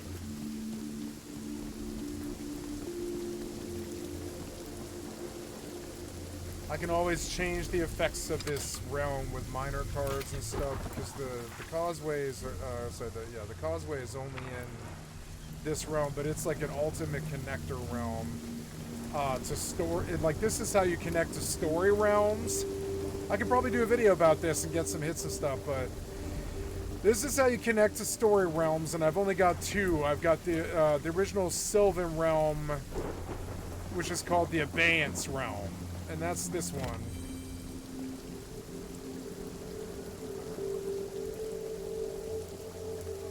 And then there's there's the Sylvan realm, and then that's a story realm, and I'm done with it. And then there's then there's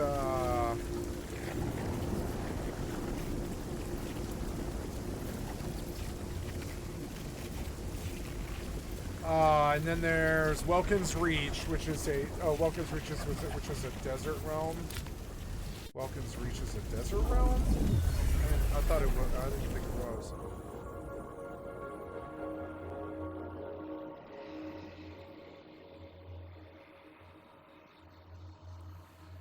But if we zone in, we come to my realm, which isn't a desert realm. I think that was a glitch. That's like some kind of weird tooltip glitch. Because my realm is like a air pirate realm. I picked it because you can fly around in it really easy. It's really easy to travel in it. It's like the easiest realm to travel in, which is why I picked it as home. And it's also got tier 2 essence, which is good because it's a good place to farm it.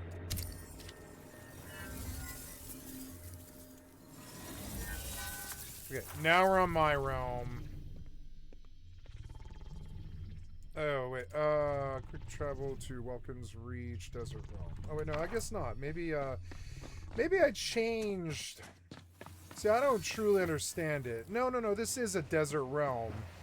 It's just a different version of a desert realm, I guess. Huh? This is a desert realm, huh? And the minor card... Realmic Transmuter. So right now... I think I've been to the Realmic Transmuter here. Technically, I should do more work here, but I have done, like, most of this realm. I really have.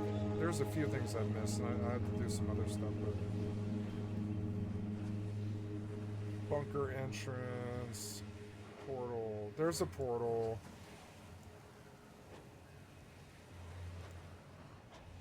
So portals... can be used to connect to other worlds, and I guess like you can have as many portals as you want in a realm. See, it's really weird. There's like a ton of stuff going on that I don't totally understand, and it's not like they tell you. They want you to fucking find out, and I do like that Patho approach. It is good. Noobs won't like this game. They'll be like, "What do you do?" And again, the game just does not tell you. It really will not. It's. I feel like Age of Conan. Like had better Conan Exiles had better. You know, I want to relook at, speaking of Age of Conan, I think about Age of Conan every once in a while. It's an MMO that I own. I own Age of Conan. I don't know if I can relog in. No, I think that's attached to a very old email of mine, maybe. Yeah, is it the worst MMO ever? Age of Conan, right? Age of Conan in 2023. Let's see what Peon said about this game. Age of Conan is quite a unique ship sinks, some power within me. If I press shift, that's surprising. Graphics Not many old are MMOs still good have enough, sprint but my god, look, this is the opening scene of Dungeons & Dragons Online. functionality. It's the exact same thing. Fully run around and explore. It's the exact Seems same. Like it. So straight it's away, the exact same super engine. on rails. Huh? The combat's not too bad. It's a lot faster than I expected it to be. Hack away at some crocodiles. Big damage. Fuck you, wildlife. The music's actually quite nice. When it comes to the movement, everything's very responsive. It's not an MMO where I can change direction mid-air after I jump. Let's crack on and make some progress. Free this lovely lady. You have been ill-used. Even with the UI off, it shows the direction in which they're defending. Lady. Oh, is she gonna follow me around? Okay, we've got a girlfriend now. And when you kill mobs, bits of blood just kind of splatter out of them. A nice bit of attention to detail. So far, so good. The game doesn't feel as bad as I expected it to. Good thing about the combat is you can kind of do it with the UI off, because even with the UI off, it shows the direction in which they're defending. Oh, and it also shows the loot window with the UI off too. So you can play full immersion mode. I don't like the combat. It requires you to think way too much, so there we go. Just like Mortal. Mortal thought that, like, the only reason I was able to go as far as I did in Mortal is I was able to move to Spear. It just stopped thinking about the directional. And I did really well. I got a bunch of kills and stuff. I killed a bunch of dudes. And, and then I moved to Archery for PvE. My only real problem with the game is you can be harassed at any given goddamn time, and I just won't support that anymore. I will not support developers who think getting bullied by randos is actually cool. I really don't think I don't think that is cool. You should always have a reason. I'm all for a free-for-all for three quarters of the game. But the first quarter of it, be it high sec, be it fucking like Tindrum or Meduli or like Fab or whatever it is, it needs to be like protected by guards. Nobody lives in a place that isn't protected by guards except piece of shit software developers with personal problems. Nobody lives in a world like that. Not even the real world doesn't live like that. There are guards in every fucking country, and they do make sure that people don't get fucking raped and murdered all the time. This reality of like, oh, it's lawless, you can just rob each other. There's maybe on the high seas it's like that. But not in the old time. Even in the olden times, it wasn't like that. You could expect the guards. It might take them a while, but they'll show up. But the guards will kill you if you kill somebody else. The guards will show up. It might take them a week to arrive at your stately manor out there that you built out in the middle of nowhere. But they'll show up and they'll fucking hang you right then and there in your fucking in your manor. So like and that's what the reality's been for like a million years. I don't know why the fuck I don't know why Hemrick thought or CCP thinks it's okay for people to just full blown gank you. And at least with CCP, they're a little bit better because the cops do come, but the problem is the cops only punish that ship that was ganking you. It doesn't actually punish the player. Mortal punishes the player with a terrible rep debuff. But, I mean, that's not really a deterrent for murderers. And then it isn't really a deterrent in EVE either. And so you're just constantly harassed. There needs to be some deterrent, like where my thing is like the, my real problem now with Mortal and not Rust, but Mortal and EVE is if you get suicide ganked in high sec, the guards should come instantly, and they should make it so that you can't recover your own corpse. That corpse is forfeit to the person that you aggressed against. And so no matter what, you should lose your gear if you're ganking somebody, and that gear should be locked to the person that you ganked. And that's a simple solution to terrible ganking, because no matter what, you die. The cops show up 8 seconds later and they kill you. You can't run away you can't even run for more than 8 seconds. Like the cops are already coming in the minute that you swing on somebody in high sec land. And this is how PAX days should be too. But I swear to God, free for all is a fucking shit zone disaster, fucking terrible place full of shitheads. And I really like shithead efforts that I really don't like being around. And that's because the developer has a shortcoming, which is that you don't design like in a way where. So now I'm going back to that original desert thing. I just wanted to see. One of the things I did is I forgot, I was going to the desert realm. I forgot my bullets. I forgot bullets. I have lightning cartridges. Oh, I can go to my respite, huh? I can just teleport to my fucking respite. Go. Yeah, go.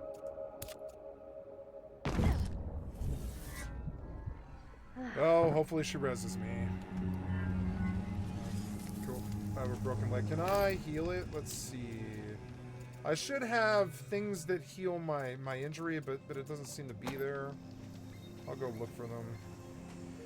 The boxes are a problem. Opening 50 boxes is really fucking annoying. Damn it. I'm not gonna get a broken leg again.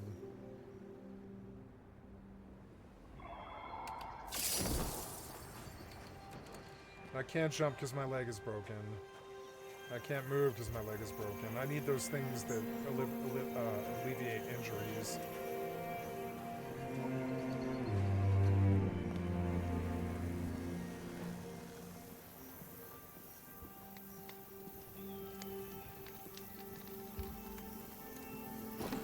So, I need my bullets. These pointed shoes, they're no good. I wanna extract them.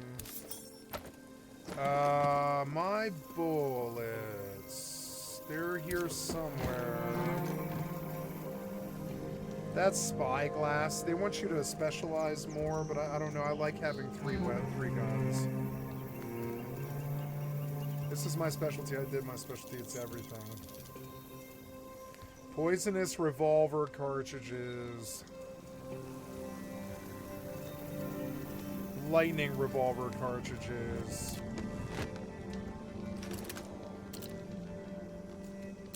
Lightning shotgun. Lightning revolver.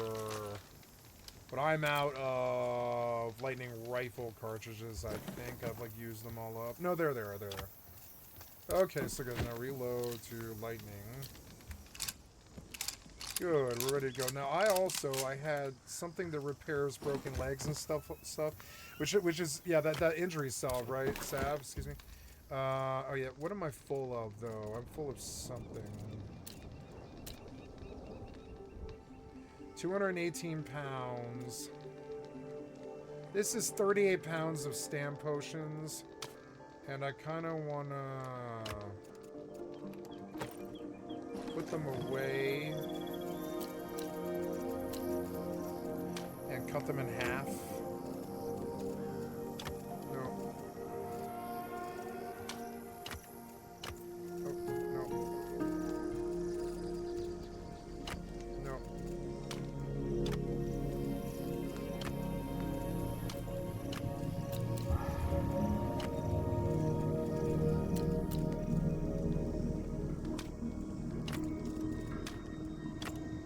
Split this stack.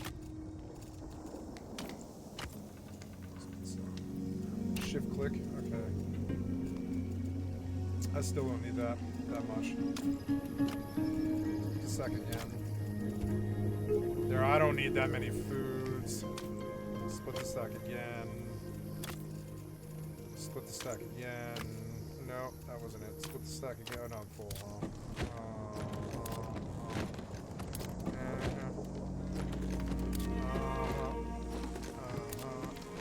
What are all of those things?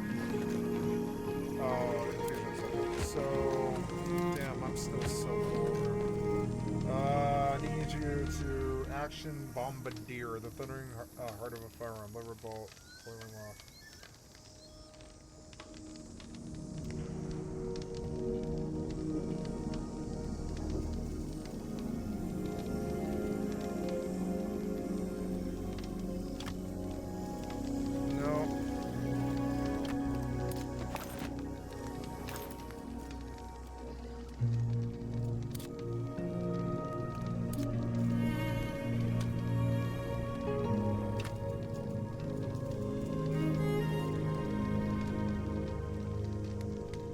Nightingale, can you help me understand what this item, Action Bombardier, is?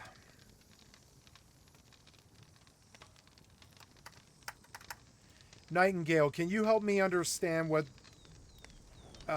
this item is, Action Bombardier?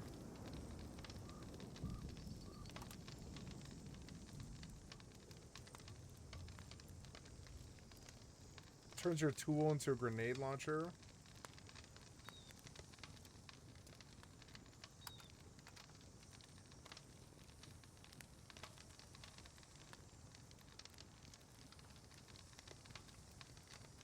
Okay, so onto a tool, okay.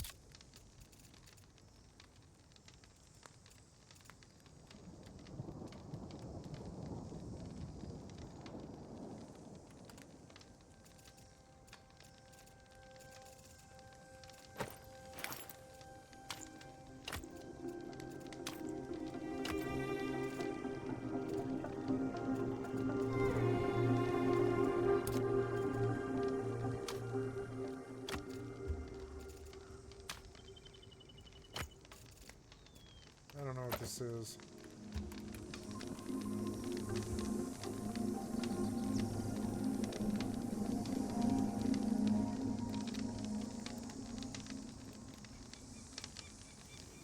It's a spell?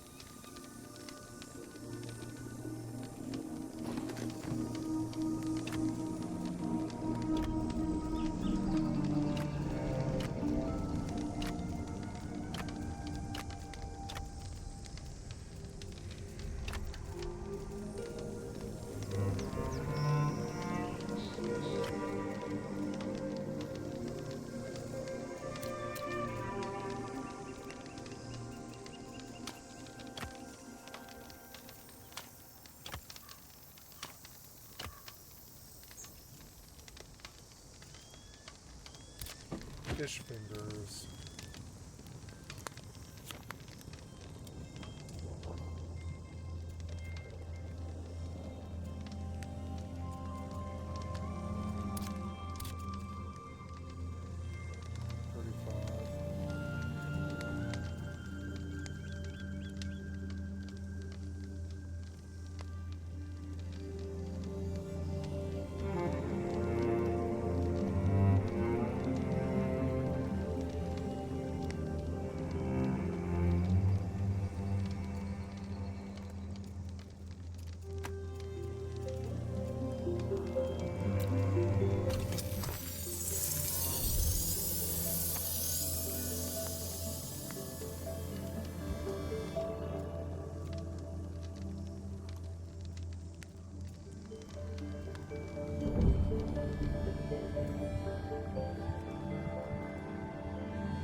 Why am I dead?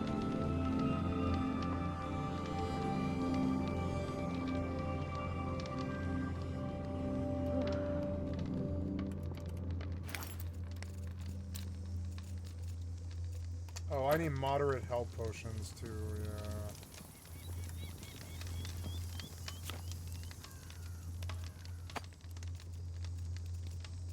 Oh, look, I can make a fuck ton of them, though.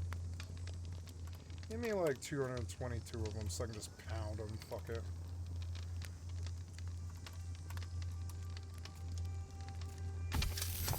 Nice.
Okay, made some good progress here. I shall quit to Enshrouded. Time for a new twist. It's always fun. Okay, on to the next Panda Pen.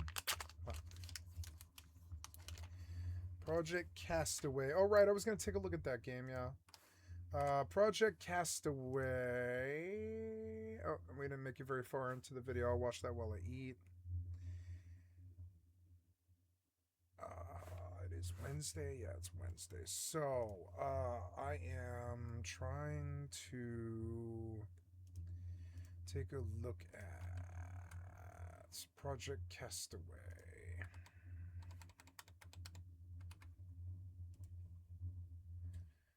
Yes, mixed. Let's see. So, good visuals, but that's about it. I don't say this game could possibly become something good ever. It feels like they missed the mark completely. They added intestinal parasites. Ooh, is that fun? Entropy is too high. You'll be managing hunger thirst way too much, although it is effective at distracting from the fact that the game has no soul. Resource collection is annoying, repetitive, and slow. Hostile mobs you can barely see. Black Widow Spider, who thought that would be fun. Hostile mobs that are mechanical, repetitive, annoying, boring. It is super easy to kill a Komodo dragon, but then it spawns behind you randomly, or someone bites you from 10 feet away. You get some weird infection and die 5 minutes later. There's no fun to be had with that. The interactions feel like something from an N64 game. They spent a lot of time adding realism like dietary upset, parasites, and infections. Yep. Yeah, same thing as all these games. I already own Rust, stranded deep in the forest. I don't see any reason to buy this. I mean, the journal is almost exact from Green Hell Forest. There is no real roadmap showing what's coming. Buggy gathering and crafting. Arm segments missing when I walk. AI voice at the start. There's probably a single dev doing this, but as a dev, I would say don't skimp on the immersion items with AI. Oh my god, this is a bad review. A great mix between Stranded Deep and Green Hell. I didn't enjoy those games. Okay, never mind. Well, now we know. I fucked around and I found out. So, yes. So we want to move on with content, and I should make dinner, or well not dinner, but well, real dinner. It's where dinner is like my lunch now, and like family dinner is like my lunch now, and my real dinner is at like 1 in the morning. That's weird, but I wonder if some woman's gonna want to sync her schedule to me. I wonder, and they have before, but.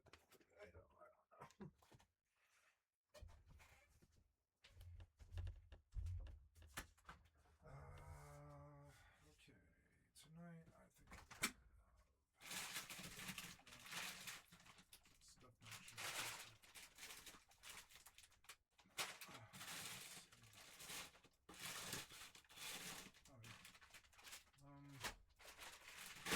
yeah, why not throw some fries on the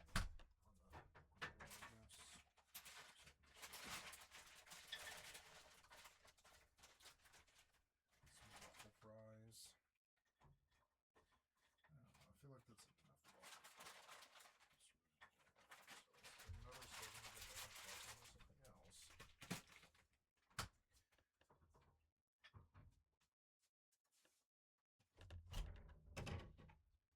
Oh, I got salt. Good. This Morton salt. I never opened it. What do? Oh, that's not what it is.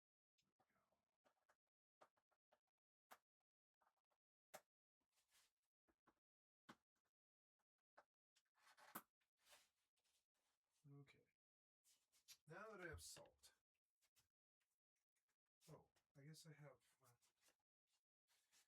I'm gonna overly salt this.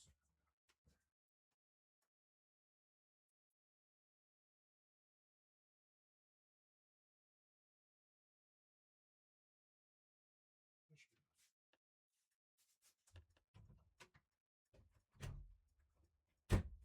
Oh, right, I never did a trash can. Maybe I could put that in. Alright, Morton salt. That's good. So. Ouch! Ah, son of a bitch. I need to buy. I forgot what I need to buy. Olive oil. Okay.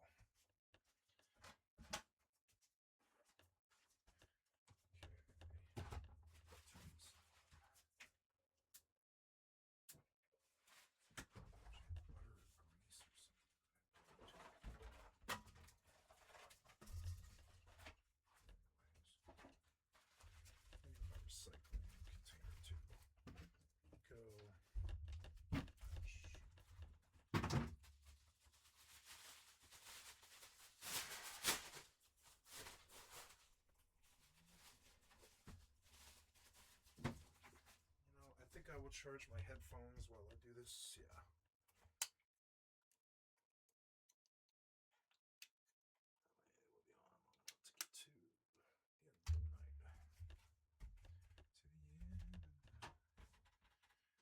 Alright. Time to feed this kitty. You ready, kitty? Oh, yeah. You know that sound. Is this a hungry kitty?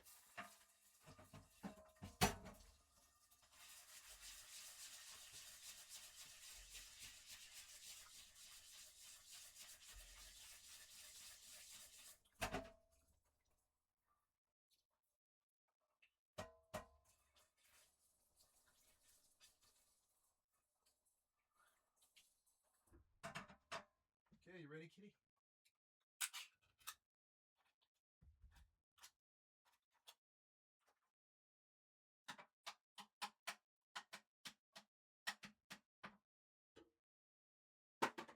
Hi. How you doing, baby? Dinner time.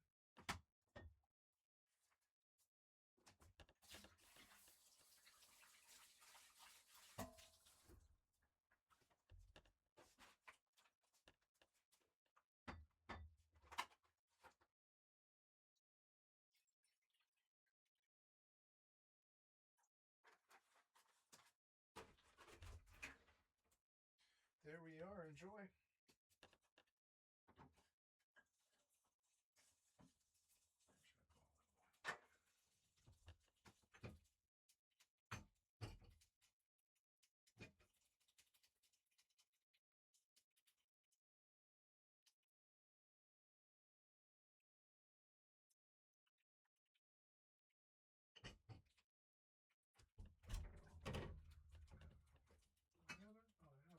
Oh, I have it.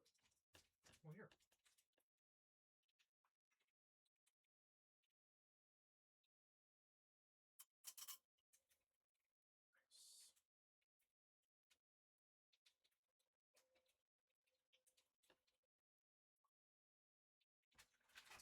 Nice.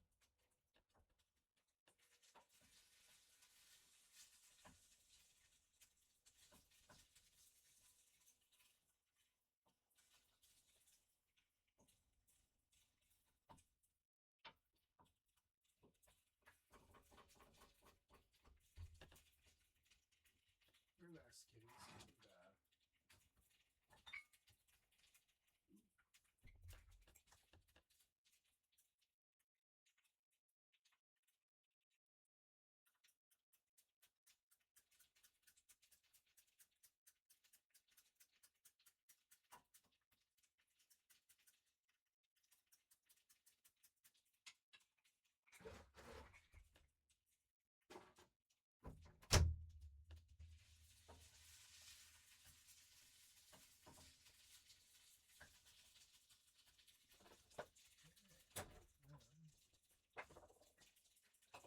Some ice water.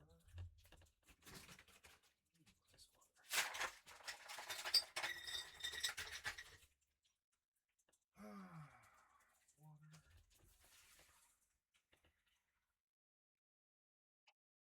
Oh, I should play the Philip DeFranco. Yes. Okay, I'm gonna turn on a video here. Sorry about that, guys. Okay.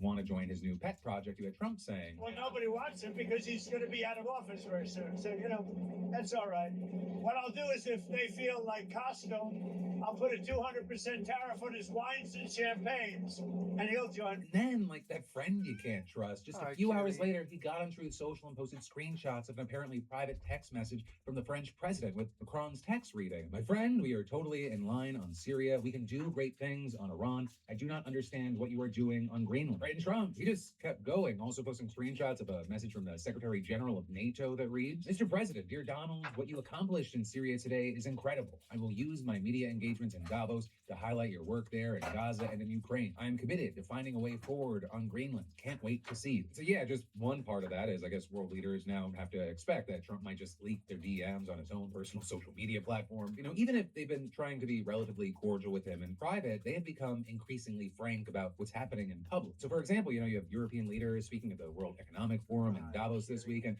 while Trump hasn't arrived yet, he's clearly the elephant in the room. We are in the midst of a rupture, not a transition. But that's Canadian Prime Minister Mark Carney, who says the rule-based international order set up after World War II and maintained by American hegemony ever since, it's now falling apart. Great powers have begun using economic integration as weapons. Tariffs as leverage, financial infrastructure as coercion, supply chains as vulnerabilities to be exploited. When the rules no longer protect you, you must protect yourself. But let's be clear-eyed about where this leads. A world of fortresses will be poorer, more fragile, and less sustainable. Carney also saying he strongly opposes Trump's tariffs over Greenland and adding that like-minded democracies need to band together so they don't have to choose between the lesser of evils. And he's not alone. You also had Macron kicking off his speech by seemingly mocking Trump. And it's a time of peace, stability, and predictability. And then, even when he got serious, it looked like he still couldn't help throwing in another jab at Donald. More than 60 wars in 2024, an absolute record, even if I understood a few of them were fixed. With Macron also saying that Europe needs to protect its own industries against unfair trade practices from the US and China, including by considering the so-called trade bazooka against American tech companies. And as for China in particular, although he lamented the trade deficit there, he wants more investment from it in Europe. China is welcome, but what we need is more Chinese foreign direct investment in Europe in some key sectors to contribute to our growth, to transfer some technologies, and not just to export towards Europe some devices or products which sometimes don't have the same standards or are much more subsidized as the one being produced in Europe. And then I'll note there's one last moment where he seems to call out Trump again. We do believe that we need more growth, we need more stability in this world, but we do prefer respect to bullies, we do prefer science to plotism, and we do prefer rule of law to brutality. But also, while we're seeing people sounding off there in the Swiss Alps, we're also hearing more anti-American sentiment from the Vatican, with Pope Leo giving a State of the World speech this month at the Holy See and referring to Trump in all but name. War is back in vogue, and the zeal for war is spreading. Peace is no longer sought as a gift and a desirable good in itself. Instead, peace is sought through weapons as a condition for asserting one's own dominion. And so now the three highest ranking Catholic archbishops in the United States, they've released a joint statement measuring Trump's foreign policy against the standard set by Pope Leo. And with that, you had them pointing to events in Venezuela, Ukraine, and Greenland and saying, in 2026, the United States... Why do we care, what these men who look like they come from the medieval times care? Why do we care what these men who look like they come from the medieval times care? They should have their little, Vespertine chapels and Vatican and all this, but why do we care? Why do we care what they think when it comes to world politics? They're the church, I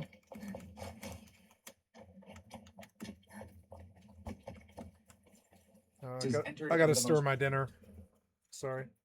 Profound and searing debate about the moral foundation for America's actions in the world since the end of the Cold War, adding that a war shouldn't be used for the aggrandizement of a particular country's wealth and humanitarian assistance is the obligation of every nation. Whereas Trump, by contrast, has gutted USAID, a move that, according to one estimate, could result in millions more deaths globally, as well as moves like openly embracing a policy of war for treasure, aiming to counter Venezuela's oil, bidding for Greenland's minerals, and trying to extort resources from Ukraine. So Christian Americans, they're not just resisting Trump's foreign policy, they're also divided over his actions on immigration and the question of whether a church is an appropriate or even legal venue for protest. Right now, because on Sunday you had roughly 24 protesters interrupting a church service in St. Paul.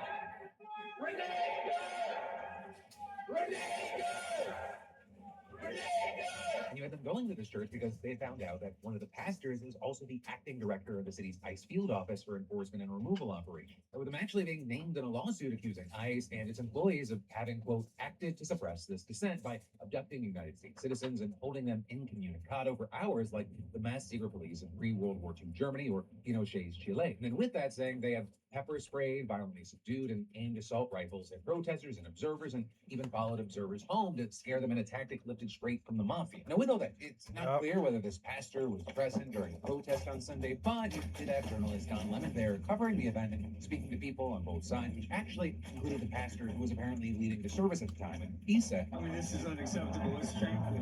It's shameful to interrupt public gathering of Christians in worship. We've also now had Trump claiming that these protesters were professionals who have been highly trained to scream, rant, and rave like lunatics in a certain manner, just like they are doing, and adding they are troublemakers who should be thrown in jail or thrown out of the country. And then actually, perhaps most notably, you had AG Pam Bondi claiming that, quote, You mean law enforcement people who are demonstrating? and the intimidation of Christians are being met with the full force of federal law. And you had Harmeet Dillon, the Assistant Attorney General for Civil Rights, confirming that her division is investigating and accusing protesters of desecrating a house of worship and interfering with Christian worshipers. Right, and then with all this, what you're seeing is that she and other officials are pointing to a 1994 law known as the FACE Act, or the Freedom of Access to Clinic Entrances and Places of Religious Worship, which was actually passed largely in response to a sharp rise in violence and other tactics meant to intimidate abortion providers and patients and physically block access, making it a federal crime to use force, threat of force, or physical obstruction to interfere with someone obtaining or providing reproductive health care. But the law also applied to places of worship, and so now it could possibly be relevant to this case. So Stir my dinner. a big thing is that the law clearly says it should not be construed to prohibit any expressive conduct, including peaceful picketing or other peaceful demonstration protected from legal prohibition by the First Amendment to the Constitution. So that's why you're seeing people like a professor of constitutional law at Georgetown University explaining, if they are merely expressing their views without obstructing access to church, the First Amendment would protect them just as it protects those who protest outside abortion clinics without obstructing access or intimidating patients. But if they engaged in physical It's taking a obstruction, while the for First these to Amendment does fry. not protect that. But here, with that, what I'll add is that if the FACE Act does not work, Dillon also mentioned the possibility of invoking the Enforcement Act of 1871, and that is actually known as the Ku Klux Klan Act, and it was meant to protect Black Americans from white supremacist violence, although again,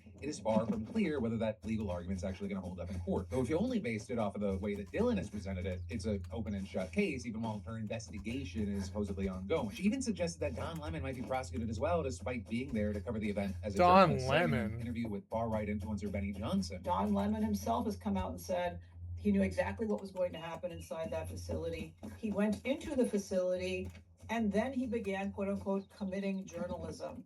Committing And as journalism. if that's sort of a shield from being an embedded part of a criminal conspiracy. It isn't. Come next Sunday, nobody should think in the United States that they're going to be able to get away with this. Everyone in the protest community needs to know that the fullest force of the federal government is going to come down and prevent this from happening and put people away for a long, long time. But very notably, with all that, you had Lemon claiming clearly several times in his live stream that he didn't see himself as a participant. We're not part of the activists, but we're here just reporting on them. But anyways, I'm not going to get in the middle of it because I'm not here as an activist. I'm here as a journalist. I'm just going to be as respectful as possible. I'm not here to intimidate anybody.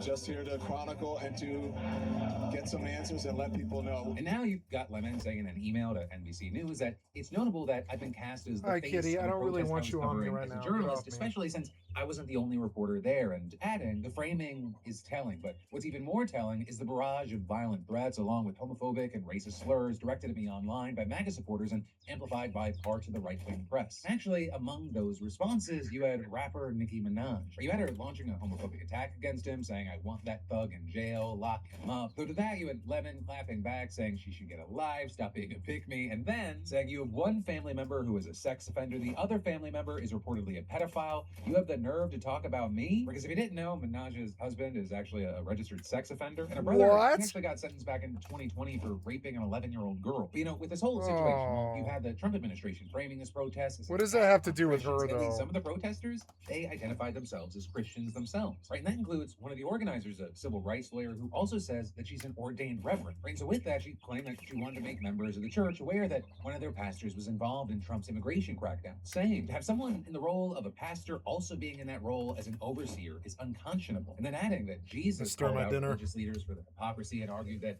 that's part of our duty as Christians. And really, you know, the example is showing why a Christian may have a problem with ICE. They just keep piling up, especially in Minnesota, where with one of the latest incidents sparking outrage allegedly involving federal agents forcing open a door and detaining a U.S. citizen at his home at gunpoint without a warrant, with him then leading him out onto the streets in his underwear in sub-freezing conditions before then loading him into a car, driving him away, and then making him get out again so they could take a picture. And then, when the agents eventually realized that he was a U.S. citizen with no criminal record, they drove him back home home, allegedly leaving without apologizing for detaining him or breaking his door. Though with this, you had DHS defending itself by describing what happened as a targeted operation seeking 2 convicted sex offenders that the agency claimed lived with a man, which is also a claim that the family is disputing. You know, we wait to see what happens here if more information comes out. Well, this man did make it home. Any others haven't, right? And while a lot of what we're talking about, it's what we're seeing as agents are being reported out in the open, but there are also grave concerns about what's happening behind closed doors, especially because more people are dying in ICE custody than almost ever before. I mean, just recently, ICE revealed that an immigrant from Nicaragua was found dead at a Texas immigration detention facility.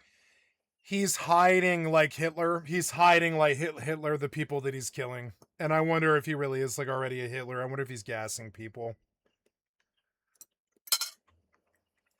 Facility last week, with the agency claiming that he appears to have killed himself. And notably, this is the same facility where ICE said someone else died on January 3rd after attempting to take his own life, a man by the name of Geraldo Lunas Campos. So you see, one of the big problems there is that there was another detainee who claims that he saw at least 5 guards struggling with Lunas Campos, who was complaining that he didn't have his medication and who was then choked to death while repeatedly saying, "I can't breathe" in Spanish. Right? And with that, you've had an employee of the county's medical examiner's office backing that up by telling Lunas Campos's daughter that the preliminary cause of death has been listed as asphyxiation due to neck and chest compression. And so that office is likely to classify the incident as a homicide pending the results of a toxicology report. And all of this is ICE's initial statement gave no cause of death, claiming that Lunas Campos became disruptive while in line for his medication and was then placed in segregation where staff observed him in distress. Or with the DHS spokesperson later claiming that he violently resisted the staff and continued to attempt to take his life, and that during the ensuing struggle, he stopped breathing and lost consciousness. But then also, curiously, the administration has reportedly made moves to try and quickly deport 2 detainees who gave differing accounts of what happened to the Washington Post. And we had their spokesperson declining to say whether the effort had anything to do with what happened. Legal experts say that, deporting them, it would make it difficult for investigators to obtain and verify their accounts. And then also with this, it appeared that ICE was maybe going for kind of an angle of, well, it wasn't one of the good ones. Or with ICE emphasizing that Lunas Campos was convicted of several crimes, including aggravated assault with a weapon and first-degree sexual abuse involving a child. So that then brings us to another part of the whole situation of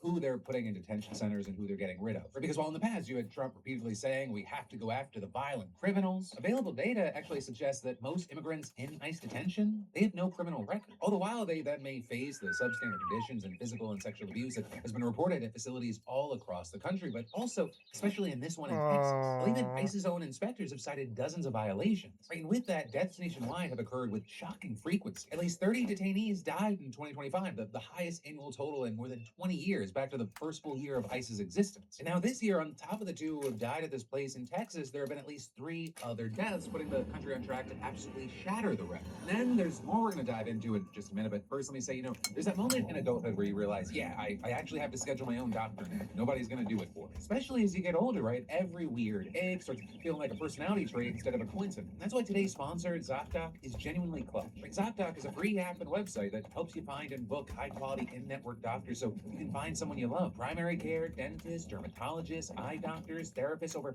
200 specialties all in one place. You can also filter by insurance, location, specialty, appointment type, in person, right, or video visit. And you also get access to verified patient reviews, so you can actually choose a doctor that fits your vibe instead of rolling the dice. And actually, the best part, you can see real-time availability and book instantly. No calling offices, no, we'll call you back sometime between now and 2027. Appointments booked through ZocDoc, they usually happen within 24 to 72 hours. You can sometimes even get same-day slots. And I've used ZocDoc myself. I've booked an appointment during lunch faster than I could decide what to eat. So, hey, stop putting off those doctor's appointments. Just scan that QR code or go to ZocDoc.com/Phil to find and instantly book a top-rated doctor today. That's ZocDoc.com/Phil, ZocDoc.com/Phil. But then, diving back into the news, yet another group of public health organizations has filed a lawsuit to reverse RFK Jr.'s new vaccine guidance that absolutely gutted the recommended childhood schedule of shots. Right, as we talked about a few weeks back, you had the CDC changing its guidance so that it no longer recommended that every child receive 6 key immunizations: hepatitis A and B, flu, meningitis, RSV, and rotavirus. It cut the number of recommended childhood vaccines from 17 to 11. So now, instead of encouraging Americans to give their children life-saving vaccines, you have the CDC guidelines saying the death cult once they're dead. Be administered administered to smaller groups of high-risk kids or when a doctor recommends them. And so then, not long after that decision was made, you saw a group of the 6 leading medical organizations amending a lawsuit that they already had against other vaccine changes to include these new updates. Those organizations argued that the changes, they're just not based on any kind of scientific evidence and they'll be incredibly harmful to the public. We now also have other groups dogpiling on. And this new challenge, it was filed as part of that broader lawsuit, and it takes aim at RFK Jr. directly. And so specifically, the suit accuses Kennedy of inappropriately influencing a key vaccine advisory committee called the Advisory Committee on Immunization Practices, or ACIP, by packing it with unqualified experts who share his anti-vaccine views. And in addition to trying to reverse all the recent childhood vaccine schedule changes, the new suit is also asking the court to prevent the current members of ACIP from holding any future meetings, saying that actually under federal law, the committee is required to be fairly balanced and not inappropriately influenced. And with that, arguing that what we're seeing with ACIP, it's anything but that, saying that it's been stacked with RFK Jr.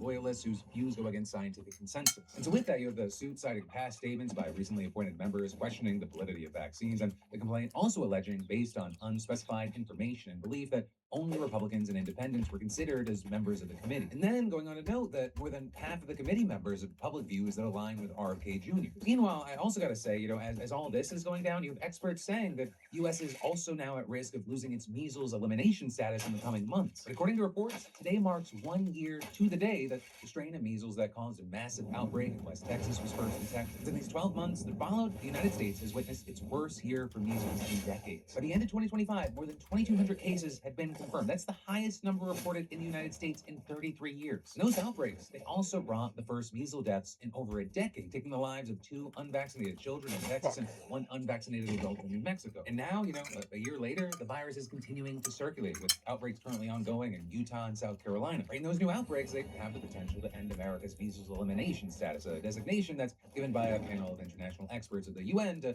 countries that have not had a continuous spread of measles for over a year. That is a public health achievement that the United States fought fiercely for. And we won that status in 2000 after a nearly 4-decade-long campaign to promote the measles vaccine, and we've maintained it every year since. But then boom, RFK Jr.'s first year in office could also be the first year we lose that status. And that's because in order to keep the status, the United States needs to prove that the one shot that caused the outbreaks last January didn't continue to spread for a full year. The status, while it's largely symbolic in practice, you have experts noting that it is still incredibly significant because it is a real, tangible piece of evidence that shows the impact of sliding vaccination rates. But also with this, I gotta note that, Kennedy's efforts to fuck up childhood immunizations, it goes beyond the United States. Because you now have the Washington Post reporting that a controversial infant vaccine trial in Africa backed by RFK Jr., it's set to proceed despite widespread backlash from the medical community. Because you see, according to reports, last month, the CDC gave researchers at the University of Southern Denmark's Bandem Health Project a $1.6 million grant to conduct a study on the health effects of hepatitis B vaccine dose timing using around 14,000 infants in Guinea-Bissau. And with this, you had the researchers saying that as part of their study, some infants will be given a Hep B shot at birth while others won't receive it until they're 6 weeks old. But then the researchers found you wouldn't move!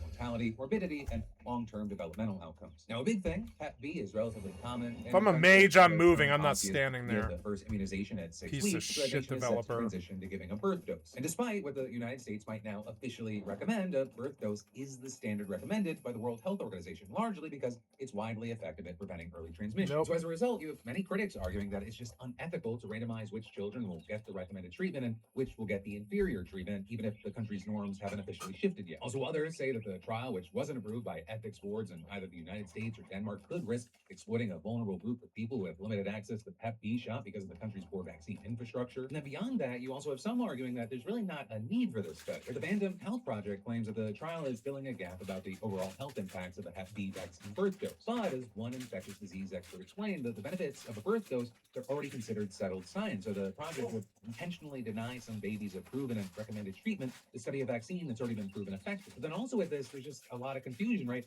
You initially had the Africa Centers for Disease Control and Prevention, which is an arm of the African Union, saying last week that the study had actually been canceled. You had them citing an undated document attributed to Guinea-Bissau's new government, which was formed after a military coup last year. But then you had a spokesperson for HHS contradicting that and telling reporters that the research is in fact set to proceed. But then also, as we're talking about this, we should talk about how it's not just vaccine recommendations that RFK Jr. is trying to change, but he's also changing dietary recommendations. And if America listens to it, then there could be major environmental impacts. Now, there probably won't be a big health impact because the government's dietary recommendations were already kind of being ignored for being out of date. You would think, kicking off at the start of the year when RFK Jr. revealed a new pyramid of dietary recommendations. The short version is that it places a much higher emphasis on proteins and a much lower emphasis on grains compared to before. You know, the only reasons this even kind of drew headlines is because most people already knew that the food pyramid wasn't perfect by any means, and because it was literally this South Park joke. And it looks like they just flipped it, and that's something that RFK Jr. had no problem leaning into by remaking that scene. You know, the images on the pyramid raised eyebrows, such as the fact that beef is placed above what are commonly viewed as very healthy proteins like fish and shrimp. And in more practical terms, the recommendations include things like pushing for meat at every meal. And you also had the government just like really wanting you to eat and drink dairy. In fact, so much so that the Department of Agriculture put out an image of Trump sporting a milk mustache and writing "drink whole milk," or with an emphasis on the whole part of milk because it's in line with the administration's recommendations to consume more fats. So actually, at the end of the day, whole milk's 3%-ish fat content is barely more than the lower fat options like 2%. It's also, say, borderline ridiculous to claim that there is a war on protein, as like if you look anywhere, products have increasingly branded themselves as high in protein. But even otherwise unhealthy things are adding it now, like these Pop-Tarts with 10 grams of protein. You have Americans as a whole consuming protein at record numbers, and protein deficiency is essentially non-existent. And almost all of that, it comes from land-based animals, and the push for more protein means that it needs to come from somewhere. They say there was a 25% increase in protein consumption from animals. That would require something like 100 million acres of land. That is an area of land slightly bigger than Montana. The impacts of the meat industry, they can't be understated either. For cows, they're a major contributor to greenhouse gases, not that the Trump administration will care. And the factories that process meat, they're a major polluter of rivers and other bodies of water, and all of that is kind of ironic because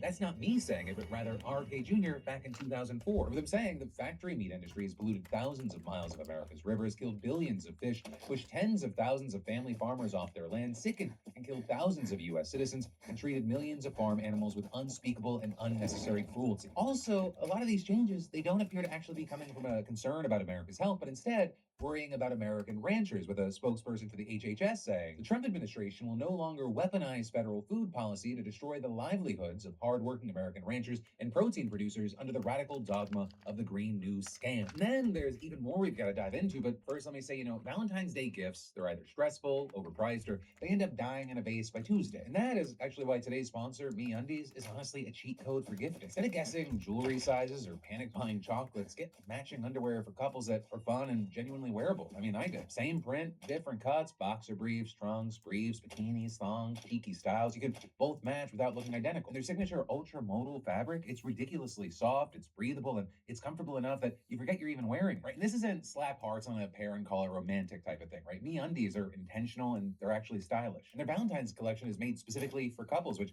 makes it feel personal instead of last minute. And people, they clearly agree. Over 30 million pairs have been sold, and there are over 90,000 five-star reviews, which isn't an accident. Plus, their first pair promise, it means it's 45 days risk-free. And don't love them? They'll make it right. This is the kind of gift that makes you both laugh when you open it and then keeps paying off every time you wear them. So hey, make this Valentine's Day one to remember with matching underwear from MeUndies. And to get exclusive deals up to 50% off, just go to MeUndies.com/PhilipDeFranco or scan that QR code and use promo code PhilipDeFranco. It's MeUndies.com/PhilipDeFranco, promo code PhilipDeFranco for up to 50% off MeUndies. But then diving back into the news, or more news you need to know, this Netflix and Paramount fight over Warner Brothers is not going away anytime soon, because Netflix is now throwing an all-cash offer at WB. Because you see, quick TLDR, Warner Brothers, they put themselves up for sale last year, and eventually a deal was announced for Netflix to buy them. But then Paramount, they responded by launching a hostile takeover bid, and while WB has repeatedly rejected their offers, Paramount, they're just refusing to give up the fight. And so now this new Netflix offer you're seeing, it's clearly being made to fend off Paramount. And as far as the numbers, it's worth just under $28 per share, which means an $83 billion value. So you have both companies saying that this simplifies and clarifies the offer and allows for a shareholder vote by April. But then also likely what you're seeing here is it's going to put pressure on Paramount to throw more shiny objects at WB. So again, as we've talked about before, both of these deals, they'll have major hurdles. And not just because, there's a ton of concern and criticism in Hollywood, but also because they'll need regulatory approval from the Trump administration. And that's especially notable because Trump's been inserting himself into the picture. And actually, just over the weekend, we learned that after Netflix and WB first announced their deal last year, Trump purchased up to $2 million in bonds in both companies. Or with that coming from a financial disclosure form released by the White House, which shows that he made investments on December 12th and 16th. And while you have the White House saying that his stock and bond portfolio is managed independently and that there are no conflicts of interest, this news, of course, still raised alarms, right? Because you have Trump himself saying he would be involved in reviewing any Warner Brothers deal, which, just for the record, he really shouldn't be. But of course, that hasn't stopped him from weighing in very, very publicly. Well, so even with that, it's not really fully clear where he stands. So, for example, just over a week ago, he took to Truth Social to link out an op-ed titled "Stop the Netflix Cultural Takeover," an op-ed that argues that Paramount's bid is a significantly higher value than Netflix's, but that WBD's board rejected a financially superior offer because Netflix was the local ideologically preferred buyer. And it actually called on the Trump administration to say no to a woke media monopoly before the damage becomes impossible to reverse. And so you might see that and go, okay, well, it looks pretty clear that Trump might favor Paramount. But then also, maybe not, because just a month ago, he raged against Paramount, CBS, and the leadership there, saying that if they are my friends, I'd hate to see my enemies. So I will say, since then, CBS and Paramount have seemingly gone into kiss Trump's ass overdrive mode. And with that, it's been widely seen that the fight for WB is a major motivator behind CBS's big rightward shift, which we talked about yesterday. But that, my friends, you beautiful bastards, is where your Tuesday Philip DeFranco show dive into the news is going to end. Thanks as always for sharing another part of your day with me. Of course, remember, I've got more for you to watch right here. And as always, I'll see you right back here tomorrow for another daily dive into the news. Okay, what up, friendos? Welcome back. Almost every time you see this headline, it means that a company's doing something real wrong and they're about to get a massive amount of backlash on the internet. CD Projekt issues DMCA notice against Cyberpunk 2077 VR mod. And obviously you can change the tagline here to anything, you know, issues DMCA for any reason, tries to sue person, legally threatens person for any reason. And almost always the internet is going to be in an uproar saying that the company's bad, they should be allowing people to do X, Y, and Z. And a lot of the times, you know, the public has a point and maybe they exert enough pressure that the company changes their mind. You'll see this a lot with Nintendo. Nintendo are one of the main antagonists, sorry, for this type of story, where you basically fucking mention that you like Mario or something, and there might be a Nintendo lawyer at your door demanding to, you know, count the wrinkles on your asshole or something just for the sake of it. And obviously this is not one of those stories, right? This is actually where CD Projekt did everything agreeably and actually try to work with the person involved, and the person involved is just actually a greedy dickbag. And let's just get into the face value of the story, right? So there is a modder known as Luke Ross who is, you know, runs a Patreon and has been running a Patreon for years now, earning, in 2022, the Patreon was earning 20,000 USD per month. So this guy's making more as a modder than most video game developers do, right? He's earning, you know, in 2022, and it's only gotten more popular since then, he was earning over $200,000 after, you know, Patreon fees 4 years ago, right? And his entire thing is he's making VR mods for games that don't currently support VR, which is fine. You know, I'm sure people want to play these even as a third-party modded install. But he is obviously at the whims of the companies whose games he's advertising this Patreon with. You know, my VR mod works with this game and this game and this game. And if one of those companies say, no, you can't actually use our game in your commercial product, which is because you're charging money for it, you're charging money to access this commercial product, and our game is being advertised with it. If they say, no, you can't do that, then no, you can't do that, right? And typically, most companies have not done this. What they say is, if you do make a mod, you know, don't make it awful, don't do all these bad things, and also don't lock it behind a paywall. And this is almost uniformly across the board. As soon as you start monetizing something based on somebody else's, you know, using somebody else's IP and locking it, they're obviously going to say, no, you can't do that, right? This is like a reasonable thing. And paid mods anyway, companies have tried it. It was shitty when they did it. And it's also shitty when somebody within the community does it. And there are no end of modders out there, by the way, that earn a very good living. The sign is broken, by the way, so it's going to keep coming on and off. I just noticed it out of the corner of my eye until I get it replaced, which is going to take a while because the company fucking sucks. But that's why it's not up on the wall yet, because it's Damn it, Kitty, you stood on my keyboard. Fine. There, you can come back. Come back, Kitty. Sorry, I had to sit up. Yeah, come back, kitty. Come on. You can sit.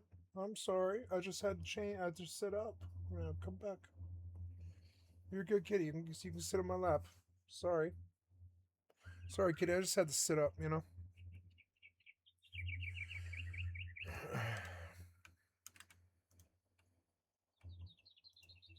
What happened? If you don't. But obviously, if you're making it a business, How would you and you're waste selling your it to time on people, Cyberpunk? if they release something to their game.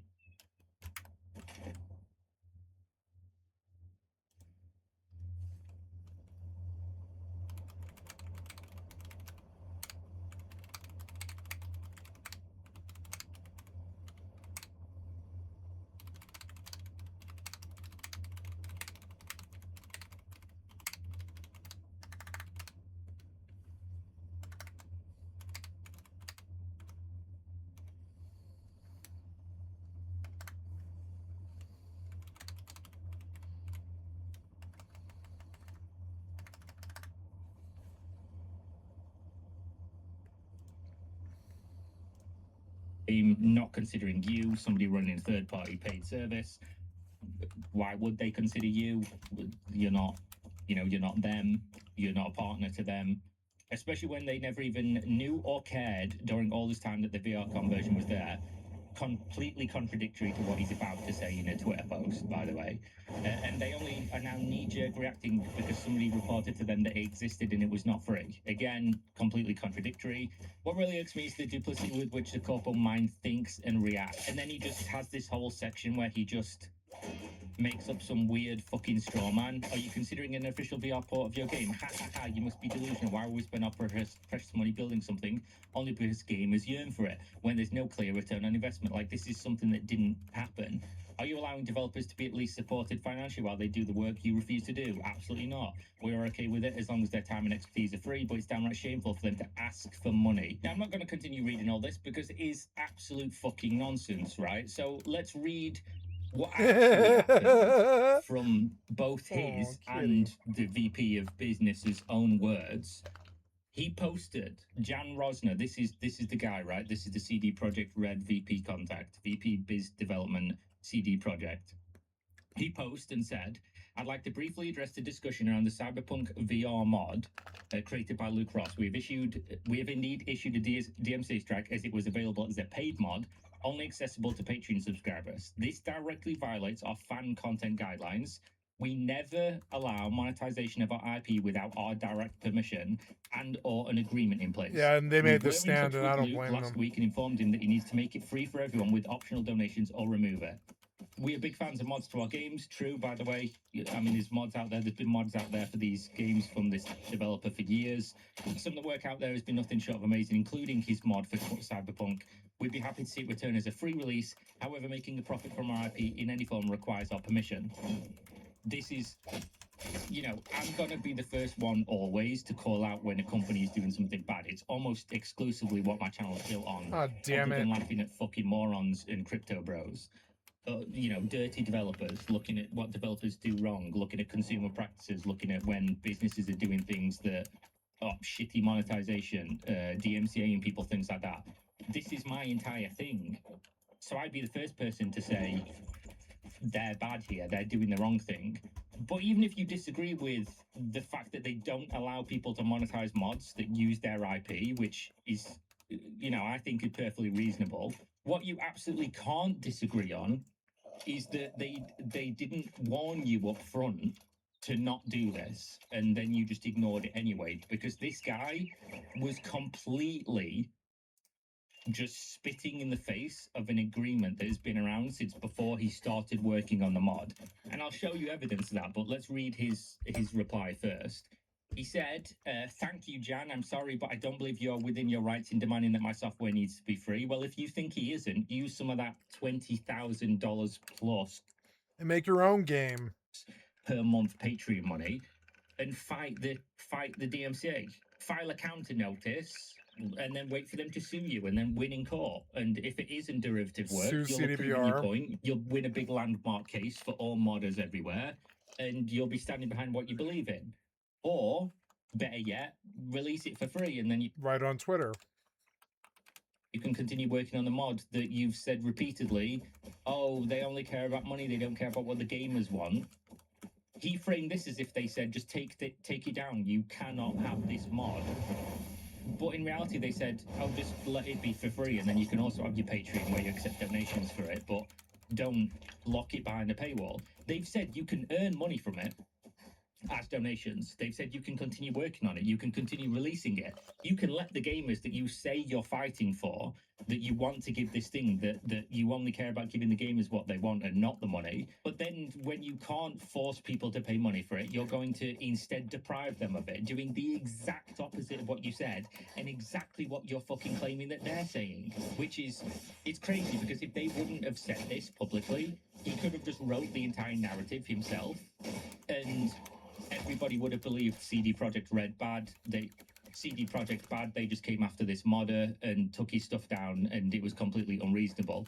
But obviously, he then goes on to make this stupid false equivalence that, you know, because it uses no code or assets, and saying it would be the same as if ReaverTuner violated game publishers' copyright because it intercepts the images of the game drawing on screen and processes them in order to overlay statistics, and he gets community noted on it.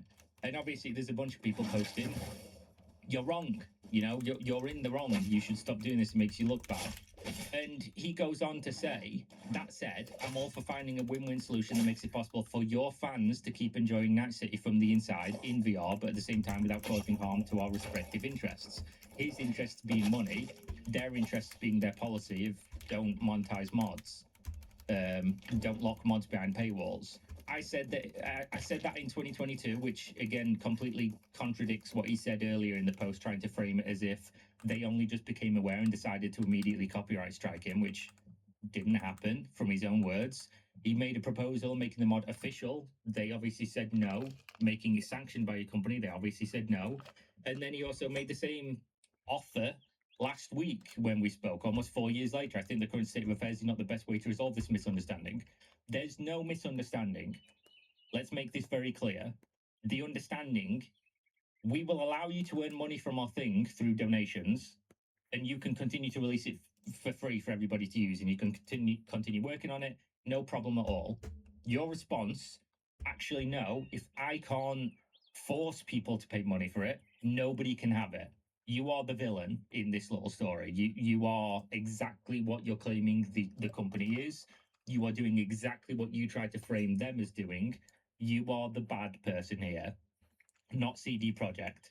But since he mentions 2022, when he spoke to them, CD Projekt have got this very clear disclaimer and set of rules on their website. Make it clearly unofficial, no commercial usage. We'd love for your fan content to be created by fans for fans, therefore you cannot do anything with our games for any commercial purpose unless explicitly permitted otherwise.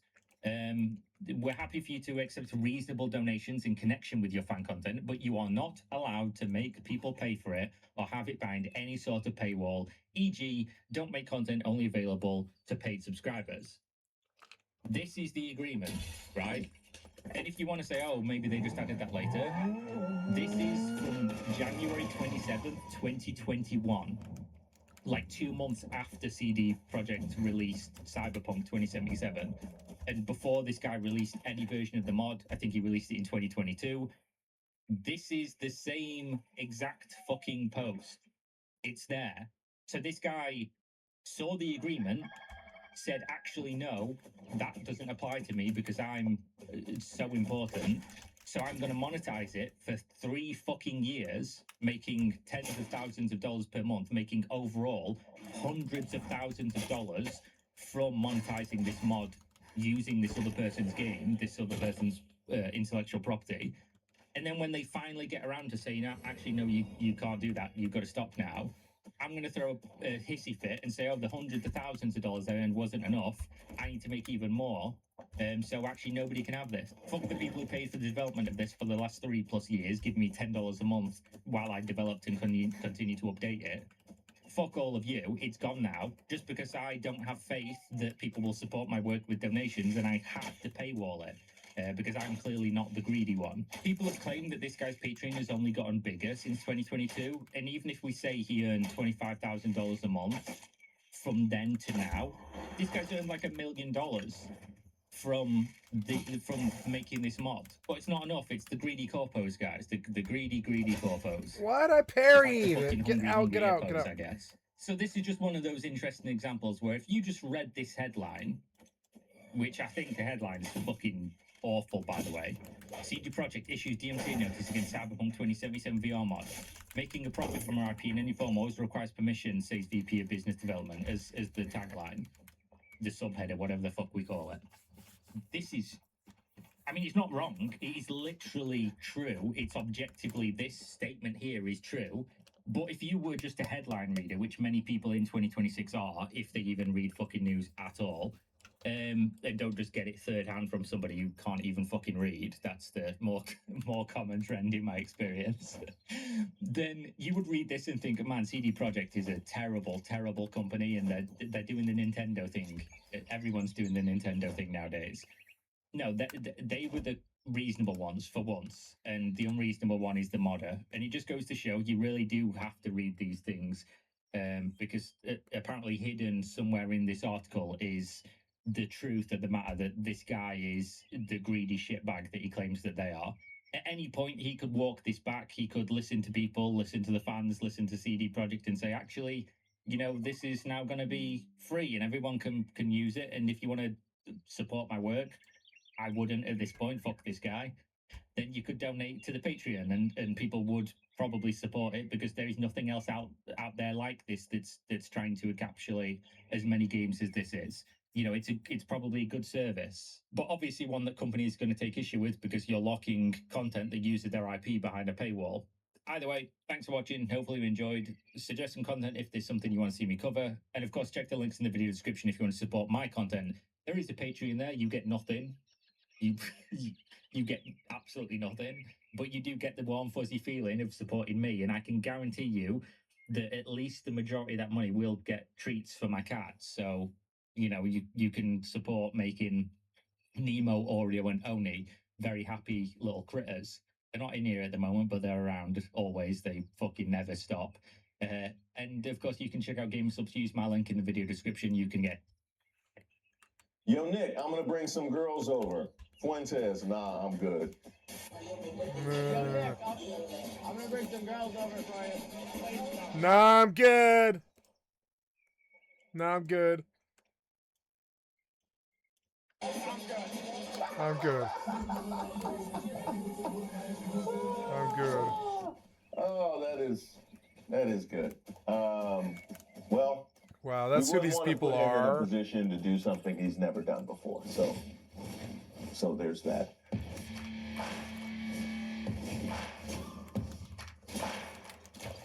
Shout out to all the subscribers and the members here on the channel. And don't forget to like the video. I'm Reese Waters, and this is Racist of the Week, where we expose the stupidity and hypocrisy of discrimination in hopes we can build a more perfect union. And also laugh. As usual, I would like to thank today's sponsor, Racism. And of course, if you have any nominees, you can drop them in the comments. You can email me at admin@reesewaters.com.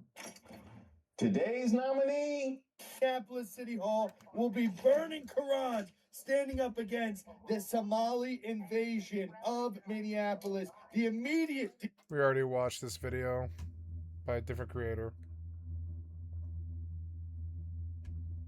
By the Humanist, yeah.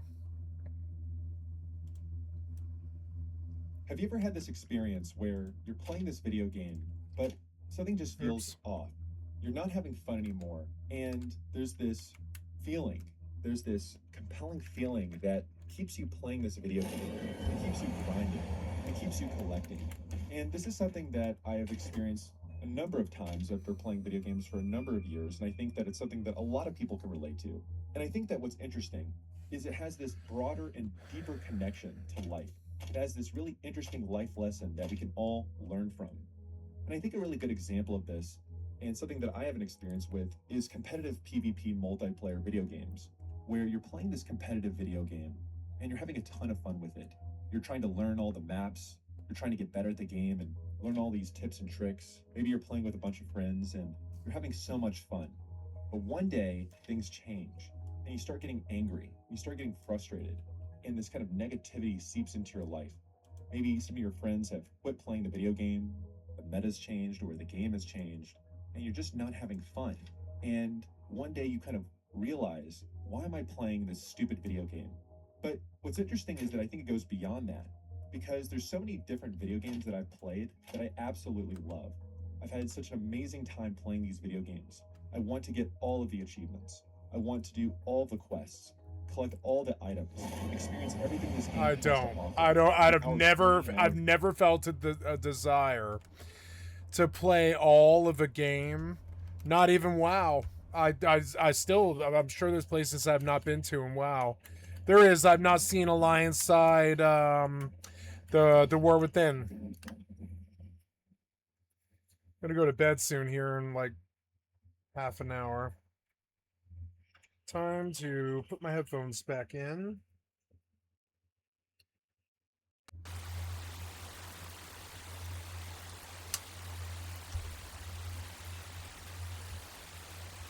Trying to get the perfect world settings so I can move forward.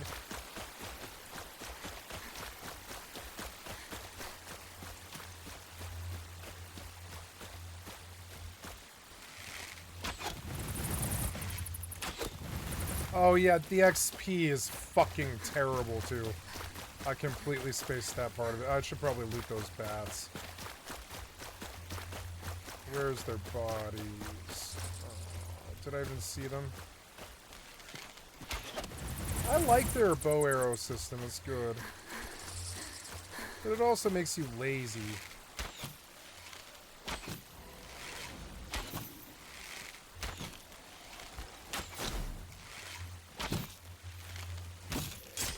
One hit for 722.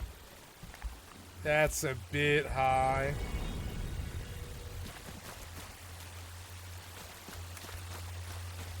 But it teaches you not to get hit.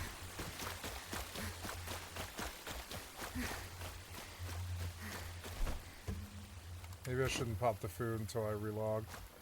I've noticed that the XP, I want it a little bit better than 1 XP per kill, but not much more than that.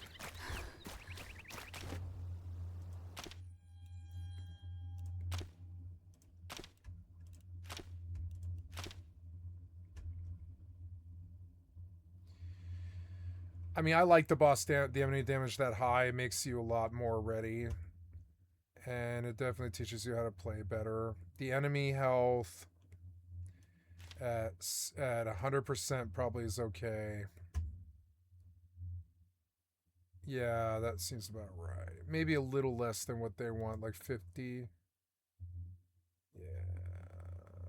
Because I don't want them to die. I don't want everything in the game to be one shot. Like, everything in the game one-shots me and everything I do one-shots them. But I mean, that's how it would be. It wouldn't be like one shot, it would be like 2, which is like 50, maybe 70. No, I'll try 100%.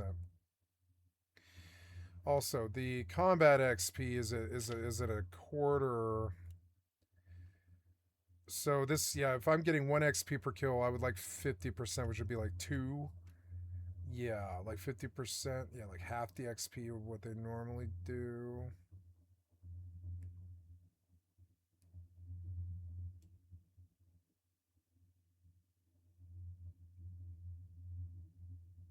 Like, it seems like the 100% might be better. We'll see what it feels like. 30, I'm having a blast. I love playing this video game. But at some point, maybe at hour 100, an hour 110, something like that magic changes. You're no longer having that fun. You're trying to grind those last 2 achievements, and it's just this slog. And it's just absolutely miserable. Yeah. Or trying to complete all the quests. That's why I don't do You see completionist. beyond the magic. You The last see 5 are a what the slog, quests and you really realize are, that or it's you a see beyond sucker's this game. idea. And it It doesn't always change is. the fact that you had fun in hour 20, an hour Yeah. 30, but it just lost its magic at hour 100. But there was something that kept you continuing with this game.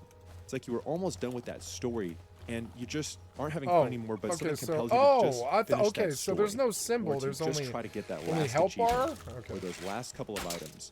And it's making you miserable. It's that negativity, it's that not having fun that seeps into your life. And the thing is, one of my favorite things in video games is immersion. I love immersion in video games. I love that feeling where you get lost playing a video game, where you don't even feel like you're playing a video game anymore. You're just so immersion that is what I play for just now too. having such a great time. And it's not that you're not aware of that you're playing a video game, but it's just the game is so good, so immersive that you just are lost in that world. I actually had this experience somewhat recently playing Squad, where I'm playing Squad and it's this tactical first-person shooter game, and I'm so immersed in the battlefield, I'm so immersed in this world that I kind of forget that I'm playing a video game. I'm kind of just so engaged in that system. And I've had this experience with countless video game franchises and series and genres. You know, one good example is the Civilization games, where it's just one more turn. It's kind of like this catchphrase in a game series. And so you're playing these games and you love seeing your city built up. Maybe you create a city to the north and then you connect it with a road and you add this harbor, and then there's this wonder that you add, and now it's getting more populous and you're getting all these upgrades and becoming more powerful. And you have this kind of headcanon of your empire building. And before you know it, you look at the clock and it's 3 in the morning. Or any other countless video games, you know, MMORPGs where you love the world that you're in. You're just so immersed in terms of building your character. Or an RPG where you feel immersed as a character, role-playing as this character, and building that character up, getting stronger, feeling immersed and getting lost in the world. I think a lot of people have this experience with Elder Scrolls or even Fallout. And I love this experience, but especially now in modern gaming, I think that there's just a lot more manipulation. There's a lot more things that are just trying to keep you playing, to keep you going. And it's just so much more prevalent and noticeable in a lot of modern games. And I'm sure that you played a modern AAA game or something like that where those only you feel last for a like little something is while. wrong and you're just being manipulated. You just kind of see beyond that immersion aspect that I'm talking about, where you kind of realize that the system, this feature, is trying to get you to buy a microtransaction, or it's directly wasting your time, or it's not being respectful of your time, where you have to complete these side quests, and all you want to do is see the story through. You want 4 to see what XP at happens, but you feel 50%. like your time is being wasted. That's the correct forced amount. to grind. You're forced to do I these like the things that TTK aren't too. fun, and that they're padding out the game time. Yeah, that's And the it's one right those amount of things hits. where it's like, okay, yes, the game 3, has 4 100 hits. hours of time, but who cares? Because I'm not having fun at hour 10. I'm not having fun at hour 5. Who cares if there's 100 hours of boring gameplay time? And we see, I think, a lot of these ideas in a lot of modern games where also your time is not respected, where there's these things that are just, they're not fun, or they're not engaging. And at some point, you kind of see how the meal is made. You see past the magic, and you see how these systems are maybe manipulating you, or wasting your time, or trying to keep you engaged, and you kind of realize in that moment that you're playing a video game. It kind of goes beyond that immersion aspect that I was saying. You kind of know that you're playing a video game and that you're almost kind of on this treadmill. You're on this hamster wheel, or you're basically kind of being emotionally manipulated with this video game experience in kind of a negative way. And it leaves this bad taste in your mouth. And it makes you wonder, why am I playing this game? And I think that it can be so tough too, especially when you have so much time invested in these games, or you're almost at the very end of the video game. I think a classic example of this is MMORPGs, where people have invested so much time into their accounts, into their characters or their guild. Love those past experiences they've had. I've had this experience with a lot of MMOs, World of Warcraft in particular, where you love this game, but something just keeps people playing this game, even though they're not having fun anymore. Yeah. Continue to grind these mounts or do these daily I'm ready quests, to quit WoW, I do think. these things where I think after I'm looking forward to midnight. I really am. I thought about going hard on it, but no, I'm actually looking forward to spending as little amount of time on WoW as fucking possible on a new character. I should have just played my Evoker. I like my Evoker, but like, it's like, you know, and I like my Evoker. I put a lot of work into her, but I don't know. I think I prefer, I mean, I don't know. For me, it's like, I guess the only thing left in WoW that I'm gonna do is the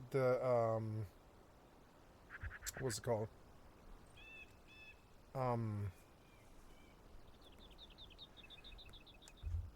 The only thing left in WoW for me to do is like pick a class I haven't played in a while.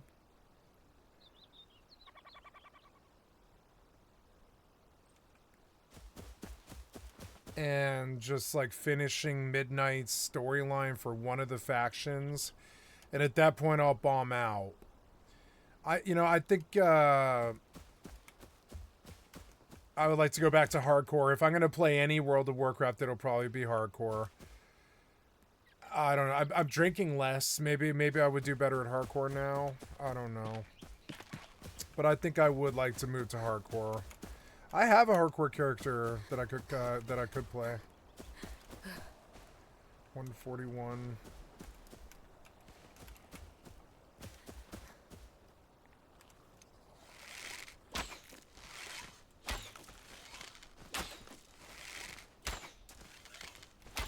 I had all these mods for hardcore. I should start over.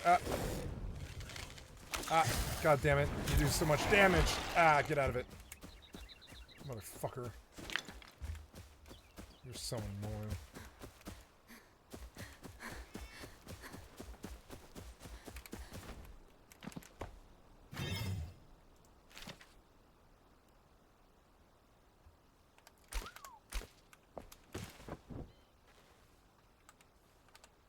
Oh, let's get the food buffs on.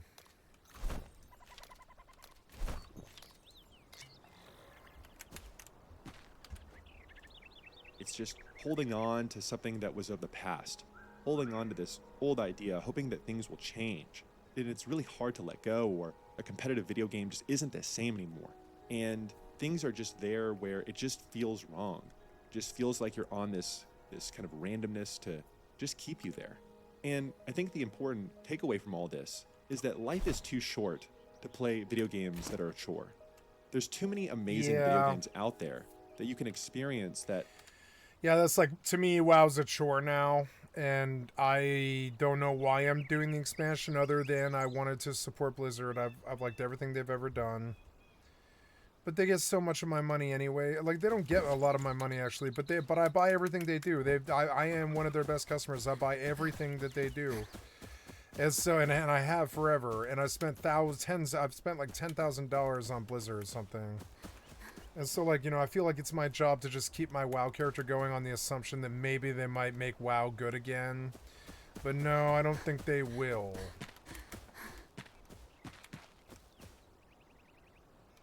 And so I'd like to leave WoW. I'm going to leave WoW after midnight, the way I'm leaving Final Fantasy XI, the way I'm leaving EVE Online. I'm not leaving the MMO industry. I just need new MMOs. I was playing New World to death. I played New World for 2,000 hours in the 2 years that it was out. That's a lot. Like, New World was a good game,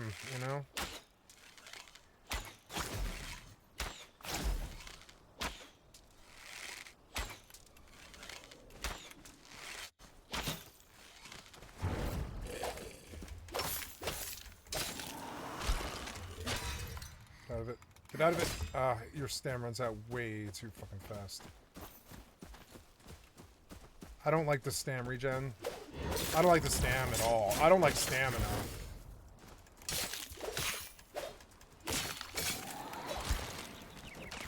I don't like the stamina. I think I would like to repair it. I don't like the way the stam runs. I'll go fix it.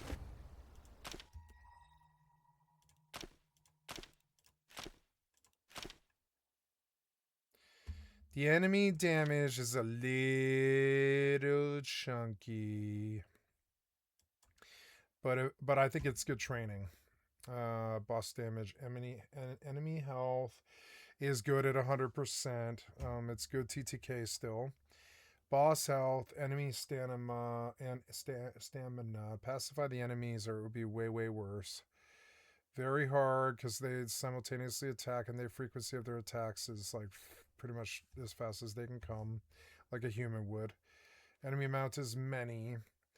Player health, player mana. Now my health's turned all the way up. Yeah, all the way up. Oh, yeah, that's crazy. Player mana, I think it's too low. Player stam is too low. I wish there was something about stamina. Yeah, stamina is too low. I don't like it. Frost resistance duration. I don't know what that means. Oh, how long you can survive in cold. 200% longer. Yeah, 200% longer. I don't care about like environmental stuff. Diving time should be longer. You cut it down, did you? No, I want it up. I want diving time up. Mining XP should always be 200% because I don't do that much of it. And quest and exploration XP can be cut down because I'm more focused on combat XP experience. Starvation mode is off. Time in the shroud. Loot loss on death is default. Yeah, I don't mind default. All items from your backpack. Okay. In the default setting, you only lose materials. Lost items are stored in a tombstone and can be recovered there. Default, lose all, default, keep all, default, or lose all. I don't want I want keep all. I don't think running back to my corpse is something that I value, honestly. I know where I died and I know I can recover it. I think it's just a waste of time. Or maybe I don't at that particular time, but I mean, most of the time I recover. Hour-long day, or well, more like 57 minutes. Yeah, 57-minute day. Food buff duration is longer. Weapon durability is off. Harsh weather occurrences. But can you repair? I don't like repairing weapons. Yeah, that's that whole thing about it. It becomes a chore. Some of this stuff becomes like a chore. Running back to your body is a chore. Repairing your weapons is a chore. Stamina is a chore.